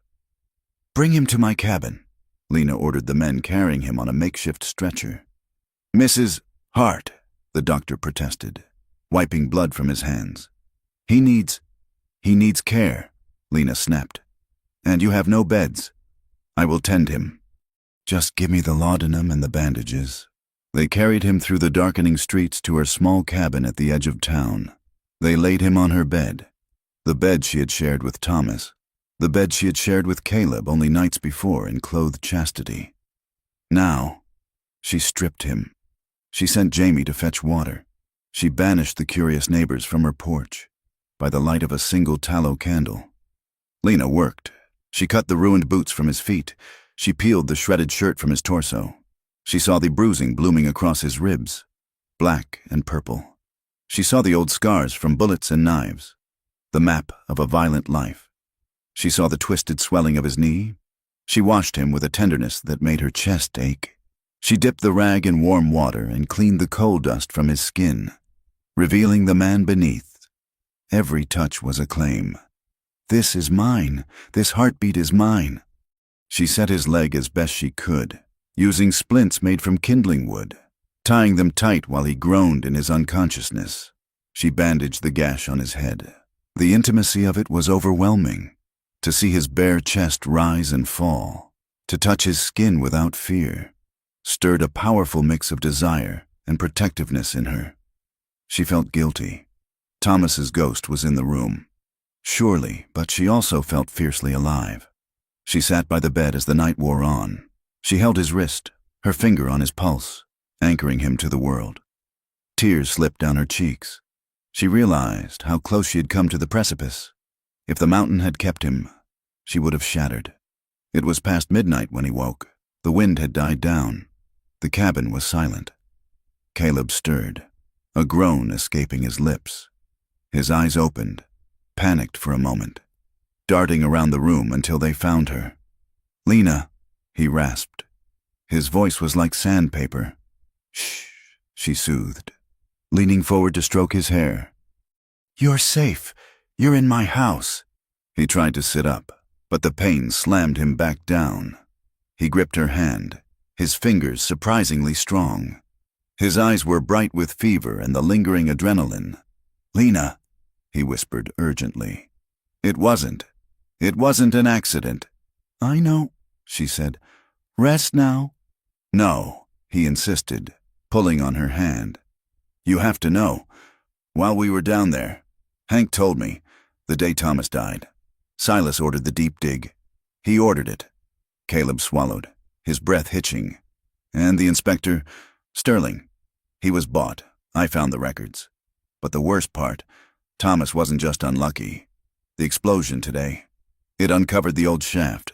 He looked at her, his eyes swimming with tears. "We found the timbering in the old section. It wasn't shored up. Lena, it was stripped. Silas stripped the supports from Thomas's tunnel to use in the new drift to save money. He pulled the roof down on them. Lena froze. The blood drained from her face. It wasn't just negligence. It wasn't just greed. It was a deliberate act of stripping safety to save a few dollars on wood. "He killed him," Lena whispered, the horror cold in her veins. "He traded my husband for lumber." "I'm going to bring him down," Caleb vowed, his voice fierce despite his weakness. "If it's the last thing I do, I'm going to make him pay." Lena looked at the broken man in her bed. She looked at the shadows dancing on the wall, the last piece of her old world. The comforting lie that it was God's will, shattered into dust. She squeezed Caleb's hand, her face hardening into a mask of resolve. "We will bring him down," she said. "Together." The snow on the high peaks of the San Juan Mountains did not retreat easily. It clung to the north faces and the deep couloirs, a stubborn white shroud that refused to yield to the encroaching spring. But down in the valley of Prospect Ridge, the mud was drying into hard ruts, and the scrub oak was showing the first pale green of new life. Recovery was a slow, grinding season for Caleb Boone. For weeks. He lay in the narrow bed in Lena Hart's cabin, his leg bound in splints, his body a map of bruising that faded from black to purple to a sickly yellow. The doctor came and went, smelling of iodine and tobacco, shaking his head at the damage but marveling at the constitution of the man. Lena moved around him like a ghost of mercy. She changed his dressings, fed him broth when the fever was high, and sat by the fire mending clothes when he slept. The intimacy of it, the necessary touching, the shared silence of the small room, was a torment and a balm to them both. Caleb watched her in the dim light, the way the firelight caught the stray hairs escaping her bun, and felt a longing so sharp it eclipsed the pain in his shattered knee. As the weeks turned, he moved from the bed to a chair, and then to crutches whittled from ash wood. Every step was a negotiation with agony. The knee would never be right again. The doctor had said as much. It would stiffen in the rain and ache in the cold, a permanent reminder of the darkness he had survived. But he forced himself upright. He walked the length of the cabin, sweat beading on his forehead, his jaw set like granite. He walked for himself, but mostly he walked for her. He would not be another burden for Lena Hart to carry. The town, fickle as the wind, began to shift its gaze. The story of the rescue had spread from the saloon to the church pews. Men who had been trapped in the dark spoke of Caleb's voice in the tunnel, steady as a rock. Wives whose husbands had come home with soot in their lungs but air in their chests looked at the former sheriff with wet eyes. They came to the cabin tentatively. A miner's wife brought a rhubarb pie, setting it on the porch railing and fleeing before Lena could open the door. A group of men from Crew 3 came by on a Sunday, standing awkwardly in the yard, twisting their hats in their hands. They didn't say much. Western men rarely did, but one of them, a towering Cornishman, offered Caleb a hand and said simply, "We are obliged. Boone." The pressure mounted. The town council, sensitive to the shifting winds of public opinion, found themselves in a bind. They could not vilify a hero, and Silas Pike's grip, though strong, could not strangle the gratitude of half the population. On a Tuesday in late April, Mayor Horace Miller arrived at the cabin. He did not come inside. He stood on the porch, looking at Caleb, who was leaning on his crutch in the doorway. "The council has met," Miller said, clearing his throat, his eyes darting to the fresh green of the hills rather than meeting Caleb's gaze. "Given the extenuating circumstances of the rescue and the lack of qualified replacements, we have voted to reinstate you." Miller reached into his vest pocket and pulled out the tin star. It caught the afternoon sun, a dull flash of authority. "With conditions," Miller added sharply. "You are on a short leash. Caleb, no more brawls with foremen. No more harassment of legitimate business without a court order. You keep the peace. You don't make war." Caleb took the badge. It felt heavy in his palm, heavier than he remembered. "I will enforce the law. Horace, wherever it leads." Miller frowned, sensing the threat beneath the promise, but he turned and walked away. Caleb pinned the star to his coat. He looked at Lena, who was watching from the kitchen table. Her face was unreadable, a mask of guarded emotion. "It suits you," she said softly. "But it puts a target on your chest." "Better on my chest than on your back," Caleb replied. With the badge came the power of the seal, and Caleb did not waste it. He opened a formal inquiry into the heart mine accidents. He worked from the small office next to the jail, limp-walking from file cabinet to desk, building a paper trail from the scraps of truth he could find. He hunted down the missing pages in the county logs. He found inconsistencies in the supply orders, timber manifests that showed high-grade wood ordered but never delivered, replaced by cheap scrap pine, and he found Arthur Sterling. The inspector was a broken man. Since the confrontation on the road, Sterling had been living in a boarding house near the railhead, drinking his terror away. Caleb found him in a back room, shaking, his eyes bloodshot. "I can't protect you if you don't talk," Caleb told him, sitting across the stained table. "Silas knows you are a loose end. Loose ends get cut." Sterling wept, his hands shaking so hard he spilled his whiskey. "He has men everywhere. Sheriff, if I speak, I am dead." "If you don't speak, you are dead anyway," Caleb said, his voice hard but not unkind. "Testify. Tell the judge about the bribe, about the false report. I will put you in a cell in the territorial capital. I will put 2 deputies at your door until the trial. It is the only safety you have." Sterling looked at Caleb. Seeing the grim certainty in the sheriff's face, he nodded, a jerky, desperate motion. Okay, I will tell them. November 10th. He paid me. He told me not to go down." "Write it down," Caleb said, pushing a piece of paper forward. "Date it. Sign it." Sterling picked up the pen, while Caleb fought the war with paper and ink. Lena fought a war within herself. The cabin felt different with Caleb gone during the day. It was quieter, but the silence was charged with his absence. She found herself looking at the clock, waiting for the sound of his uneven gait on the porch steps. She felt a profound, aching gratitude that he was alive. When she looked at Jamie, she saw the man who had crawled into the earth to save a child who wasn't his own. But when she looked at Thomas's empty chair, guilt washed over her like cold water.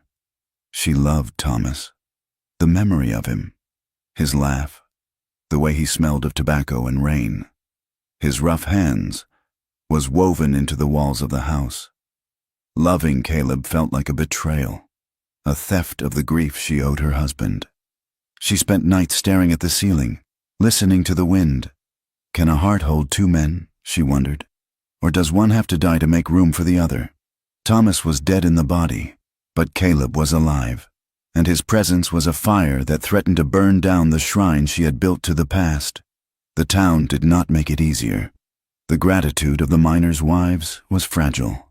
As Caleb dug deeper, threatening the mine's operation, the fear of unemployment curdled the goodwill.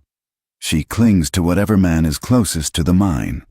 Lena heard a woman whisper at the mercantile. "First the foreman, now the sheriff. She'd marry the devil if he had a payroll." "She has no right," another hissed, "strutting around like a hero's wife when she's just a widow with a wandering eye. Decent women mourn." Lena kept her head high, but the words were poisoned darts. She tightened her grip on her basket, her knuckles white.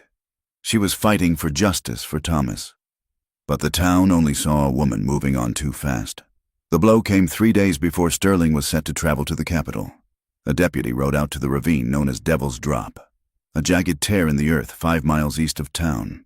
He found the carriage at the bottom, smashed to kindling. Caleb stood on the rim of the canyon, looking down. The wind whipped his coat. The deputy, a young man named Perkins, stood beside him, pale. "Drunk, they reckon," Perkins said. "Bottle found in the wreckage. Must have taken the curve too fast." Caleb scrambled down the slope, ignoring the protest of his bad leg. He reached the body of Arthur Sterling. The man's neck was broken. Caleb knelt. He smelled the whiskey soaked into the man's clothes. Too much whiskey, poured over him like cheap cologne. He checked the man's pockets. They were empty. The signed statement was gone. "This wasn't a fall," Caleb said, his voice flat. He looked up at the rim. tracing the tire tracks. They didn't skid. They went straight over. Silas, Caleb whispered. The name tasted like ash.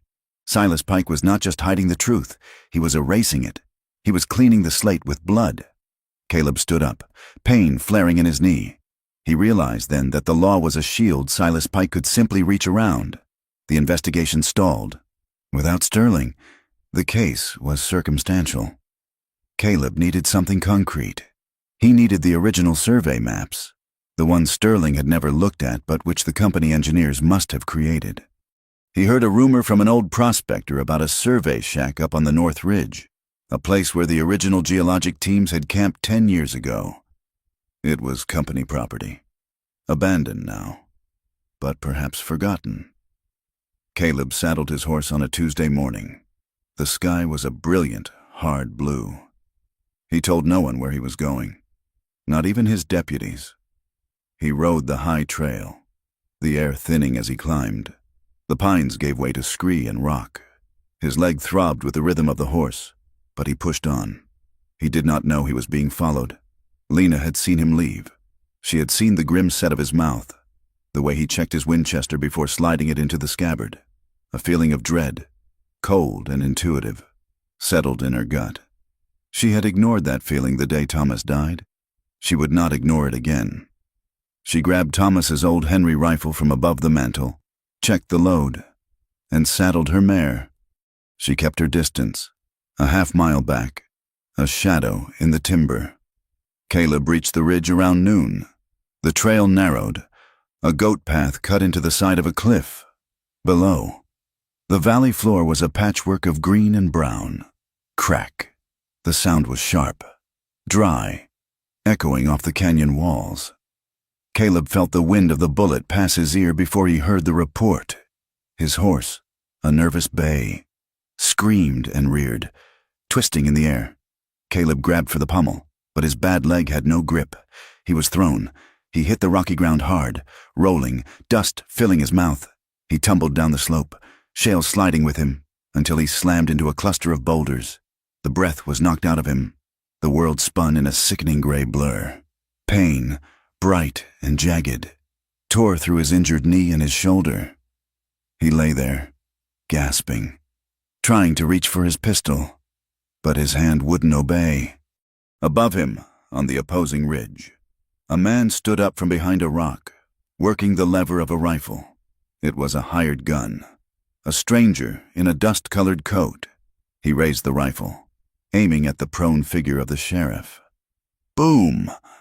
A second shot rang out, but it didn't come from the assassin. It came from the timber line behind Caleb. Dirt sprayed near the assassin's boots. The man flinched, looking wildly toward the trees. Lena stood by her horse, the heavy rifle braced against her shoulder, the barrel smoking. She worked the lever with a metallic clack-clack and fired again. The bullet chipped the rock inches from the man's head.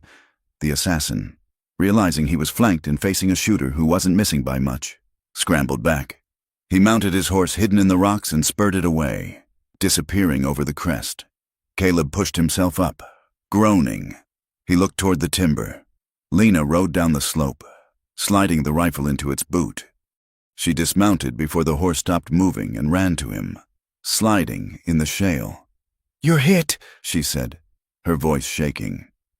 She saw the blood on his cheek from the gravel, the way he clutched his shoulder. "Just grazed," Caleb wheezed. "Horse threw me. You shot at him."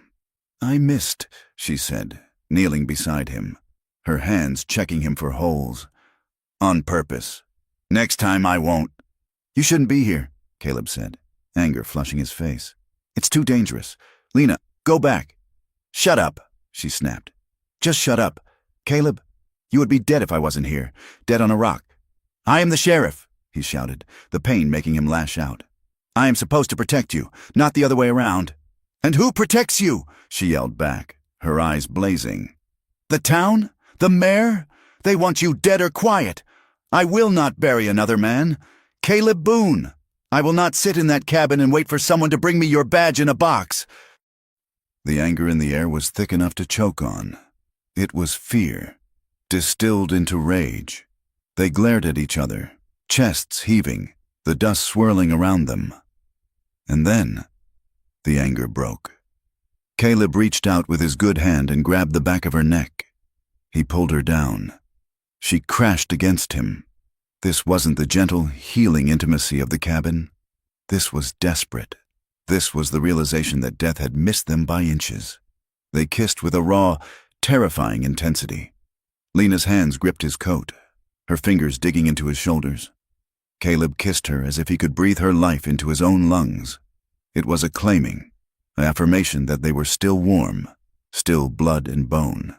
In a land that wanted them cold, they broke apart, gasping, foreheads resting against each other.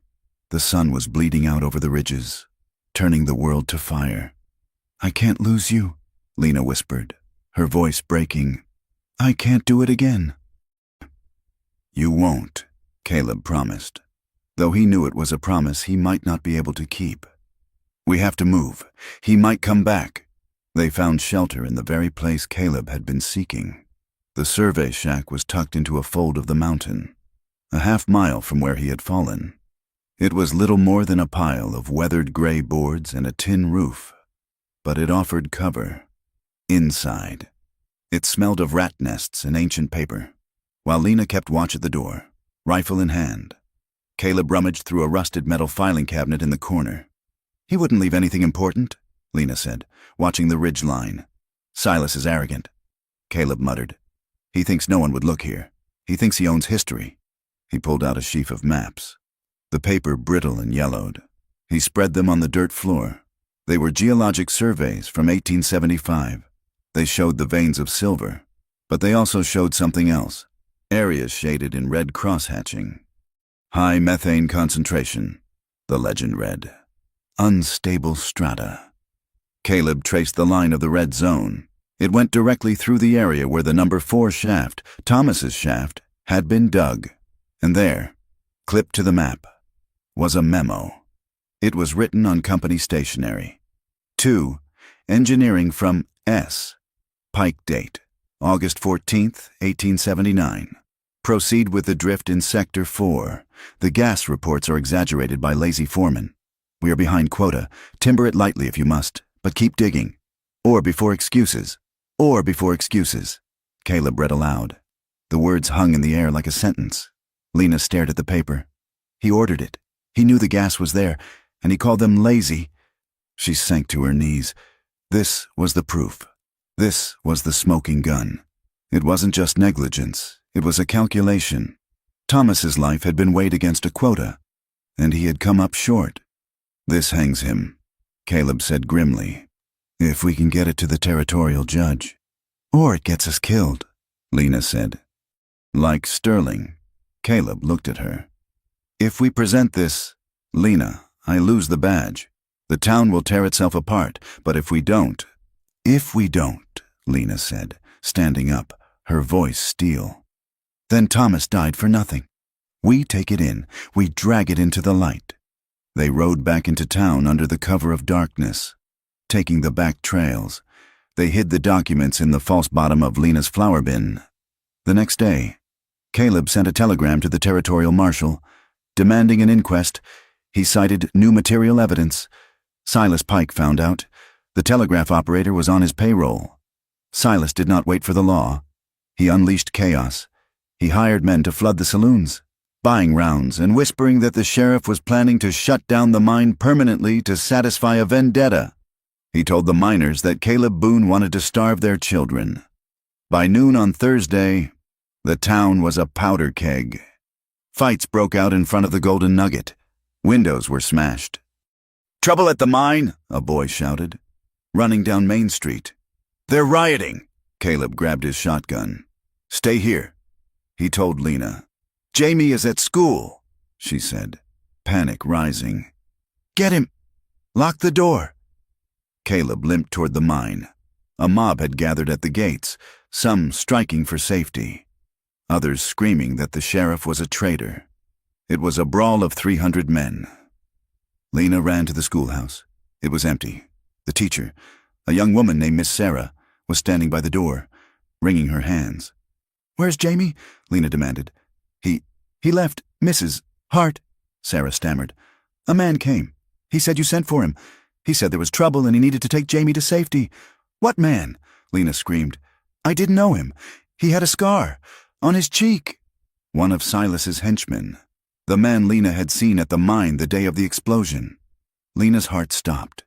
The world went gray. She didn't scream. She didn't faint. A cold, deadly clarity washed over her. She ran. She didn't run to the sheriff. She ran toward the mine. She fought through the crowd of shouting men. She saw Caleb in the center, trying to hold the line with 2 deputies. Caleb, she shrieked. Jamie! They took Jamie! Caleb turned, his face going white.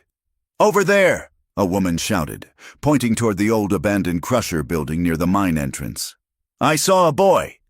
Lena ran toward the rotting structure. Caleb was right behind her. Using his shotgun to clear a path, they found Jamie sitting in the dirt behind the crusher. He was holding a bag of peppermint sticks. He was pale and shaking. Standing over him was the man with the scar. He was smiling, holding a knife loosely in his hand. He wasn't hurting the boy, not yet. He was waiting. Mrs. Hart, the man said smoothly. Mr. Pike sends his regards. He thinks it would be best if you and the sheriff took a long trip tonight, and maybe you forget where you put those papers. Lena looked at the knife. She looked at Jamie's terrified eyes.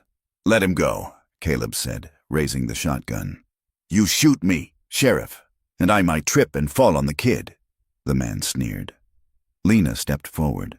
She looked small, defenseless. It's me you want, she said. Let the boy go to his mother. The man laughed. You got a lot of fire. Widow. Jamie, Lena said calmly. Run to Caleb. Mama?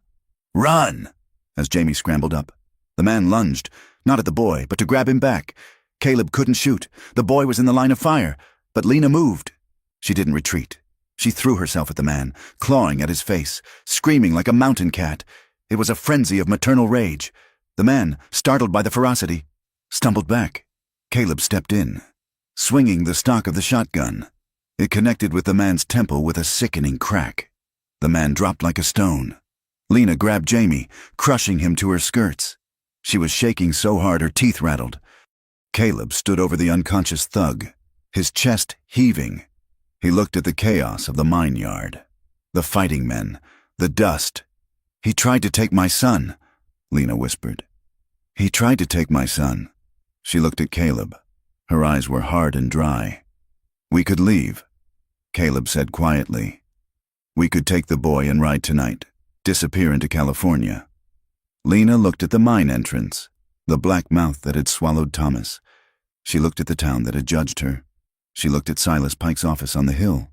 If we run, Lena said, Silas wins, and another boy loses his father next week, and another... She straightened up, wiping the dust from Jamie's face. We stay, she said. We stay, and we burn him down. Caleb nodded. He racked the slide of the shotgun. Then let's finish it. The day of the inquest dawned with a sky the color of a bruised plum, heavy and low over the peaks. The wind had died down, leaving a stillness that felt less like peace and more like a held breath. The white-clapboard church, usually a place of hymns and hushed prayers, had been pressed into service as a courthouse. It was packed to the rafters, miners in their Sunday best, stiff collars chafing their sunburned necks, sat shoulder to shoulder with their wives. Town leaders occupied the front pews, sweating in their wool coats. At the very back, leaning against the wall with arms crossed, stood the territorial officials, men with hard eyes and dust-coated boots who had ridden 2 days to see if Prospect Ridge was worth saving or burning down. Outside, the atmosphere was thick with the threat of violence. Company guards hired by Silas Pike loomed on the porch and near the hitching rails. They held their rifles loosely, but their fingers tapped against the trigger guards, a silent reminder that in this valley, the law was often decided by who had the most ammunition. Inside, Lena Hart sat on a hard wooden pew. She wore her black dress, the one she had worn to Thomas's funeral, but she had pinned a small sprig of mountain sage to her collar, a sign of life amidst the mourning. Her hands were clasped in her lap, fingers white where they gripped the small, clammy hand of her son. Jamie. Caleb Boone stood at the front of the room, near the altar that now served as a judge's bench. He leaned heavily on his cane, his bad leg throbbing with a dull, constant ache. Beside him, on a small table, sat a stack of papers, the map, the memo, the damning proof of a massacre disguised as industry. Silas Pike lounged in the front pew on the opposite side. He looked immaculate in a suit of charcoal gray, his silver hair brushed back, his demeanor one of bored patience. He did not look like a man facing ruin. He looked like a king waiting for his subjects to stop complaining. The territorial judge, a man named Holloway with a beard like a bird's nest, banged his gavel. The sound cracked through the room like a pistol shot. This inquiry into the safety and management of the Hart Mine is now in session, Holloway boomed. Sheriff Boone, you have brought charges of criminal negligence and fraud. Step forward. Caleb adjusted his coat and took a step, wincing slightly. But before he could speak, the doors at the back of the church creaked open. A few heads turned. It was Briggs, the foreman. He caught Silas's eye and gave a nearly imperceptible nod. It was the signal. Silas knew the documents on that table would hang him. He knew the testimony of the miners would bury him. He had one card left to play, and it was the cruelest one in the deck. Outside, in the churchyard, children were playing tag among the wagons, their laughter muffled by the heavy walls of the building. Jamie, bored by the stifling air inside, had tugged on Lena's sleeve minutes earlier, whispering that he needed water. Lena, distracted by the judge's opening words, had nodded, telling him to go to the pump just outside the door and come right back. Jamie stood by the pump, the cool water splashing over his wrists. "Hey there, son." Jamie looked up. It was Briggs. The big man was smiling, a look that didn't reach his cold, piggish eyes. "You like dogs, don't you?" Briggs asked, reaching into his heavy coat. He pulled out a small, whimpering ball of fur. "A puppy, no more than a few weeks old. Found this stray down by the creek. Figured a boy like you might want to give it a home." Jamie's eyes went wide. He took a step forward, entranced. "Can I hold him?" "Sure," Briggs said, backing away toward the line of trees that led to the mine road. "Come here. He's shivering." Jamie followed. He reached out for the puppy. As soon as the boy was within reach, Briggs dropped the dog. His heavy hand clamped over Jamie's mouth, stifling his cry. He tucked the boy under his arm like a sack of flour and vanished into the timber. A young boy, the same Billy who had been pulled from the mine weeks ago, was sitting on a wagon tongue nearby, whittling. He saw it. He dropped his knife and ran for the church doors. Inside, Caleb was just beginning his opening statement. "Your Honor, the documents I am about to present show a clear pattern of..." The doors flew open with a bang. Billy burst in, chest heaving. "Mrs. Hart!" he screamed, his voice cracking. "Mrs. Hart! They took him! They took Jamie!" Lena was on her feet instantly, the mother's instinct overriding all protocol. "What? Who took him?" "Briggs!" Billy yelled, pointing toward the mine. "He grabbed him. He dragged him toward the number 4 shaft." The room erupted. Men shouted. Women gasped. Silas Pike sat perfectly still, a faint, cold smile touching his lips. Caleb looked at Silas. He saw the satisfaction in the man's eyes. He realized instantly what was happening. It wasn't just a kidnapping. It was leverage. Silas was going to trade the boy's life for the evidence. "You son of a bitch!" Caleb snarled. He grabbed the stack of documents and shoved them into his coat pocket. He didn't wait for the judge. He didn't wait for permission. He turned and ran, his limp forgotten in the surge of adrenaline. Lena was already at the door. They burst out into the cool air, the mountains towering over them, indifferent and massive. "The mine!" Caleb shouted to her as they ran for the horses. "He's taking him to the old sector, where he thinks the evidence is hidden. He wants to bury the truth," Lena cried, scrambling onto her mare. "And he is using my son to dig the hole." They rode hard, the horses kicking up clods of mud. They didn't wait for a posse. They didn't wait for the judge. When they reached the mine yard, It was deserted. The guards had pulled back to the perimeter. The mouth of the shaft gaped open, a black wound in the earth. The cage was gone. It had been lowered. Caleb slid from his horse, his leg buckling slightly. He caught himself on the hoist railing. He went down, Caleb said, looking at the cable drum. To the sealed level.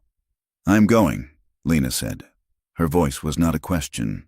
It was a statement of fact, as solid as the granite peaks. Lena, it's dangerous, Caleb started. That is my son, she screamed at him, her eyes blazing with a ferocity that terrified him. Do not tell me about danger. Caleb Boone, I lost Thomas to this hole. I will not lose Jamie. I am going down. If you try to stop me, I will fight you. Caleb looked at her. He saw the trembling in her hands. Not from weakness, but from the sheer force of her will. He saw that leaving her behind would kill her spirit more surely than the mine ever could. He nodded. Get in the emergency cage. They stepped into the small, rusted iron box. Caleb worked the lever. The ground fell away. In the rattling darkness, Lena reached out. Her hand found his. Her fingers were ice cold, but her grip was iron. She threaded her fingers through his. They did not speak.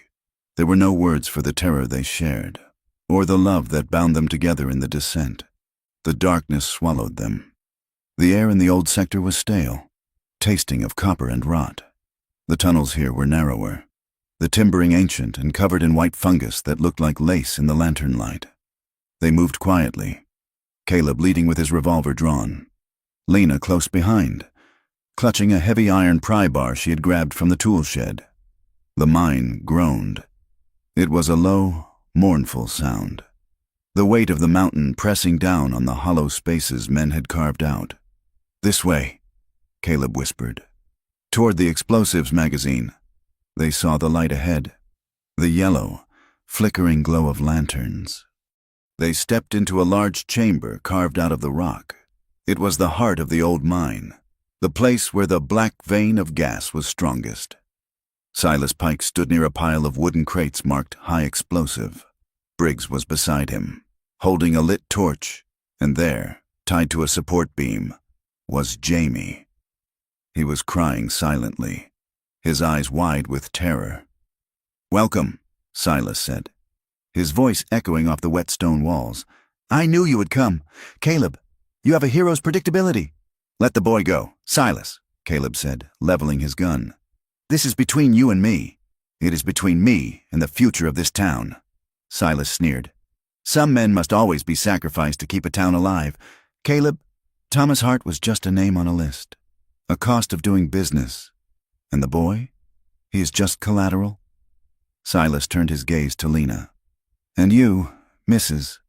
Hart, a tragic figure, loving two men who both crawled after you like dogs.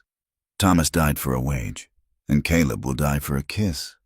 You are a curse, woman. The words clawed at Lena. They were designed to break her, to use her guilt as a weapon. But Lena did not crumble. She straightened her back. She looked at the man who had ordered her husband's death, and the fire in her eyes burned hotter than the lantern flame. I am not a curse, she said, her voice steady and ringing in the chamber.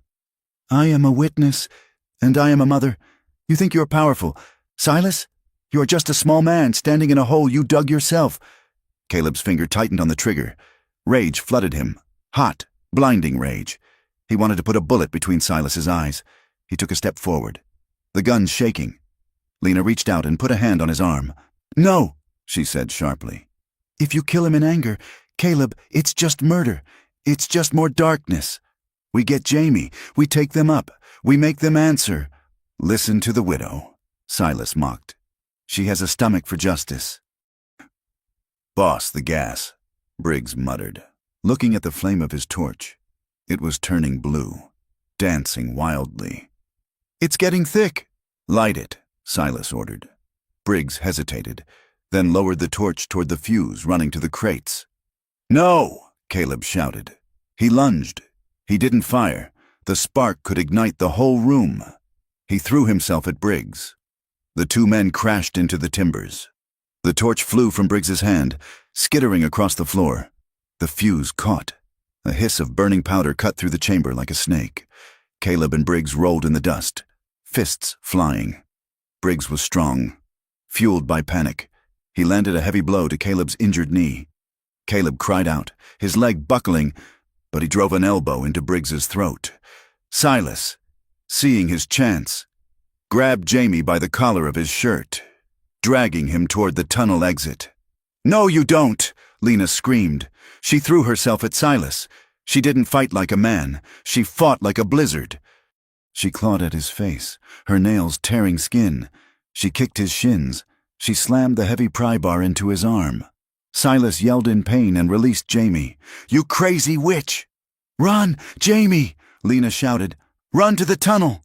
Caleb managed to shove Briggs off. He saw the fuse burning down. 10 feet, 5 feet.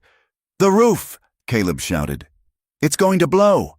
The timbers above them groaned, a sound like a ship breaking apart. The mountain took a breath. Briggs scrambled up, trying to run for the exit, but the vibration of the fight had loosened the rot in the ceiling. A massive slab of rock detached from the roof. It fell directly on Briggs. He screamed, a short, wet sound that was cut off abruptly as the rock pinned him to the floor. Silas, bleeding and terrified, scrambled past Lena and disappeared into the shadows of the exit tunnel. "Move!" Caleb roared. He grabbed Jamie and shoved him toward Lena. "Go!" Then the blast hit. It wasn't the main pile, thank God, but the torch had ignited a pocket of gas near the ceiling. The explosion was a concussive wave that knocked them all flat. The roof of the chamber began to come down. A heavy beam, thick as a man's waist, crashed down. It landed across Caleb's legs, pinning him. He groaned, the breath driven from his lungs.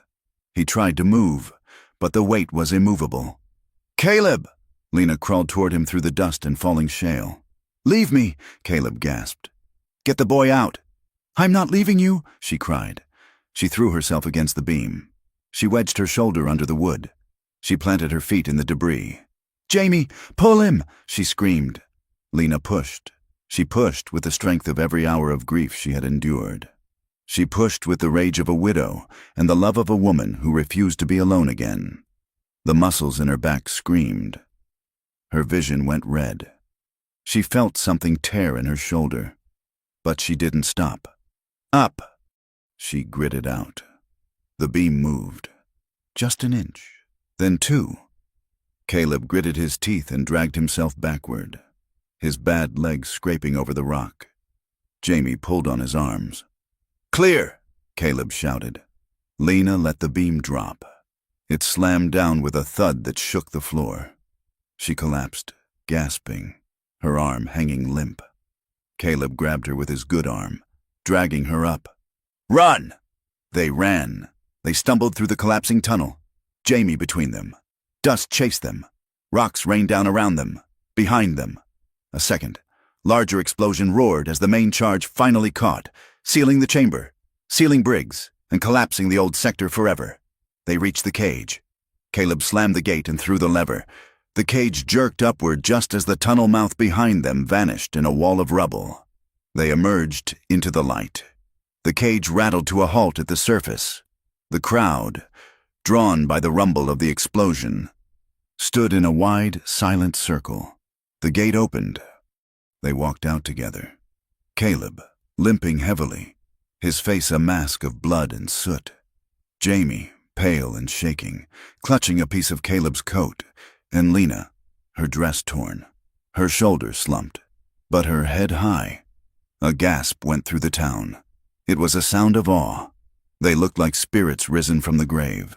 The mine entrance behind them let out a final cloud of dust, then settled. The black vein was sealed. Silas Pike was found stumbling near the perimeter fence, dazed and bleeding from the scratches Lena had given him. 2 of Caleb's deputies, men who had finally found their spines, grabbed him. "It's over, Silas," one of them said. The inquest resumed 3 hours later.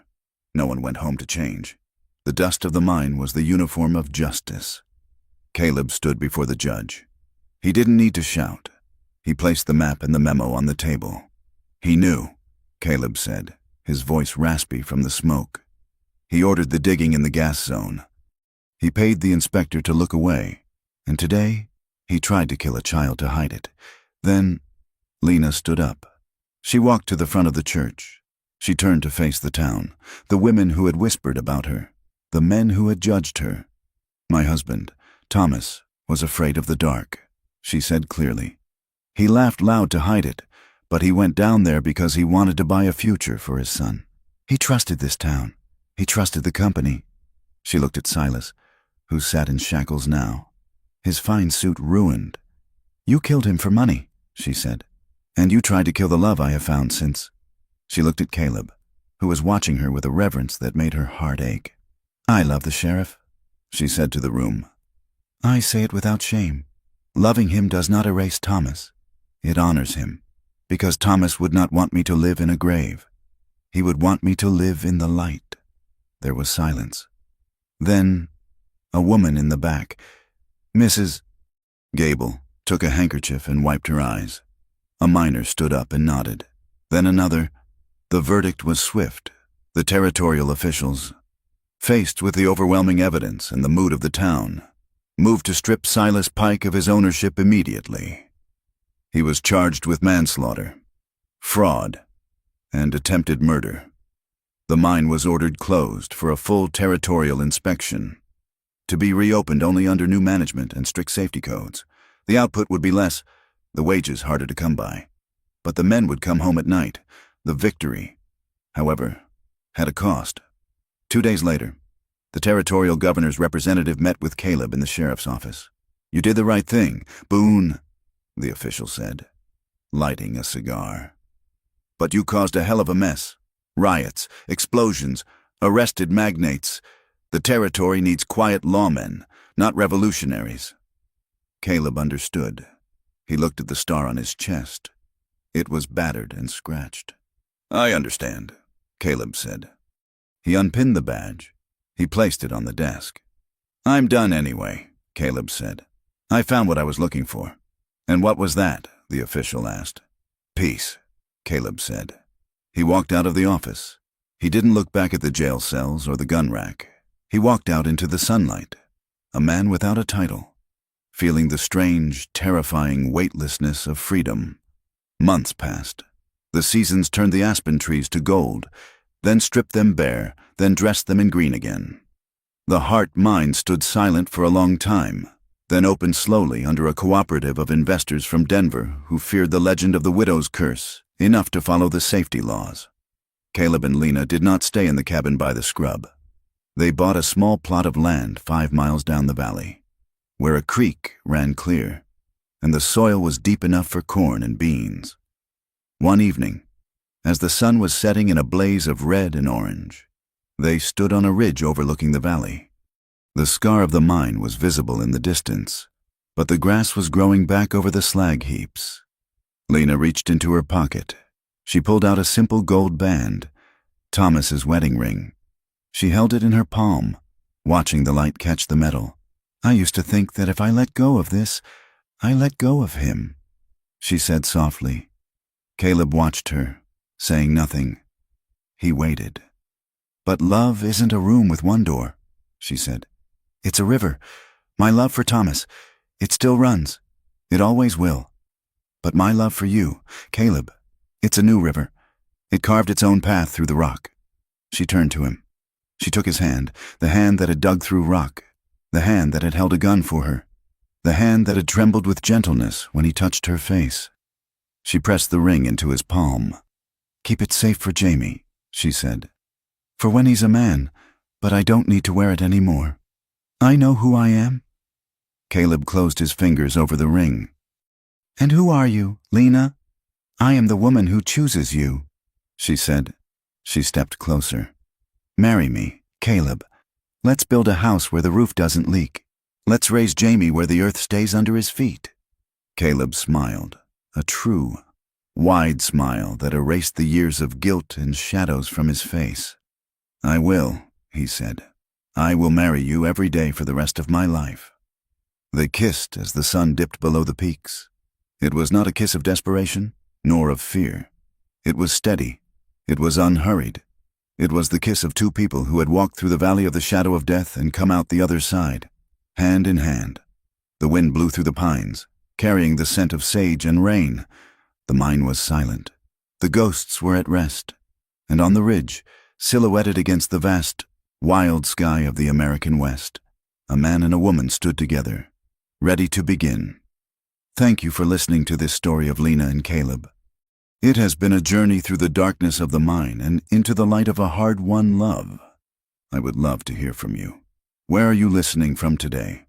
Did you feel the dust in your lungs and the hope in your heart? Please leave a comment in English sharing your thoughts on their journey. And if you enjoyed this tale, please subscribe to From Wild West for more stories of grit, romance, and the enduring spirit of the frontier. Until next time, keep your lantern lit.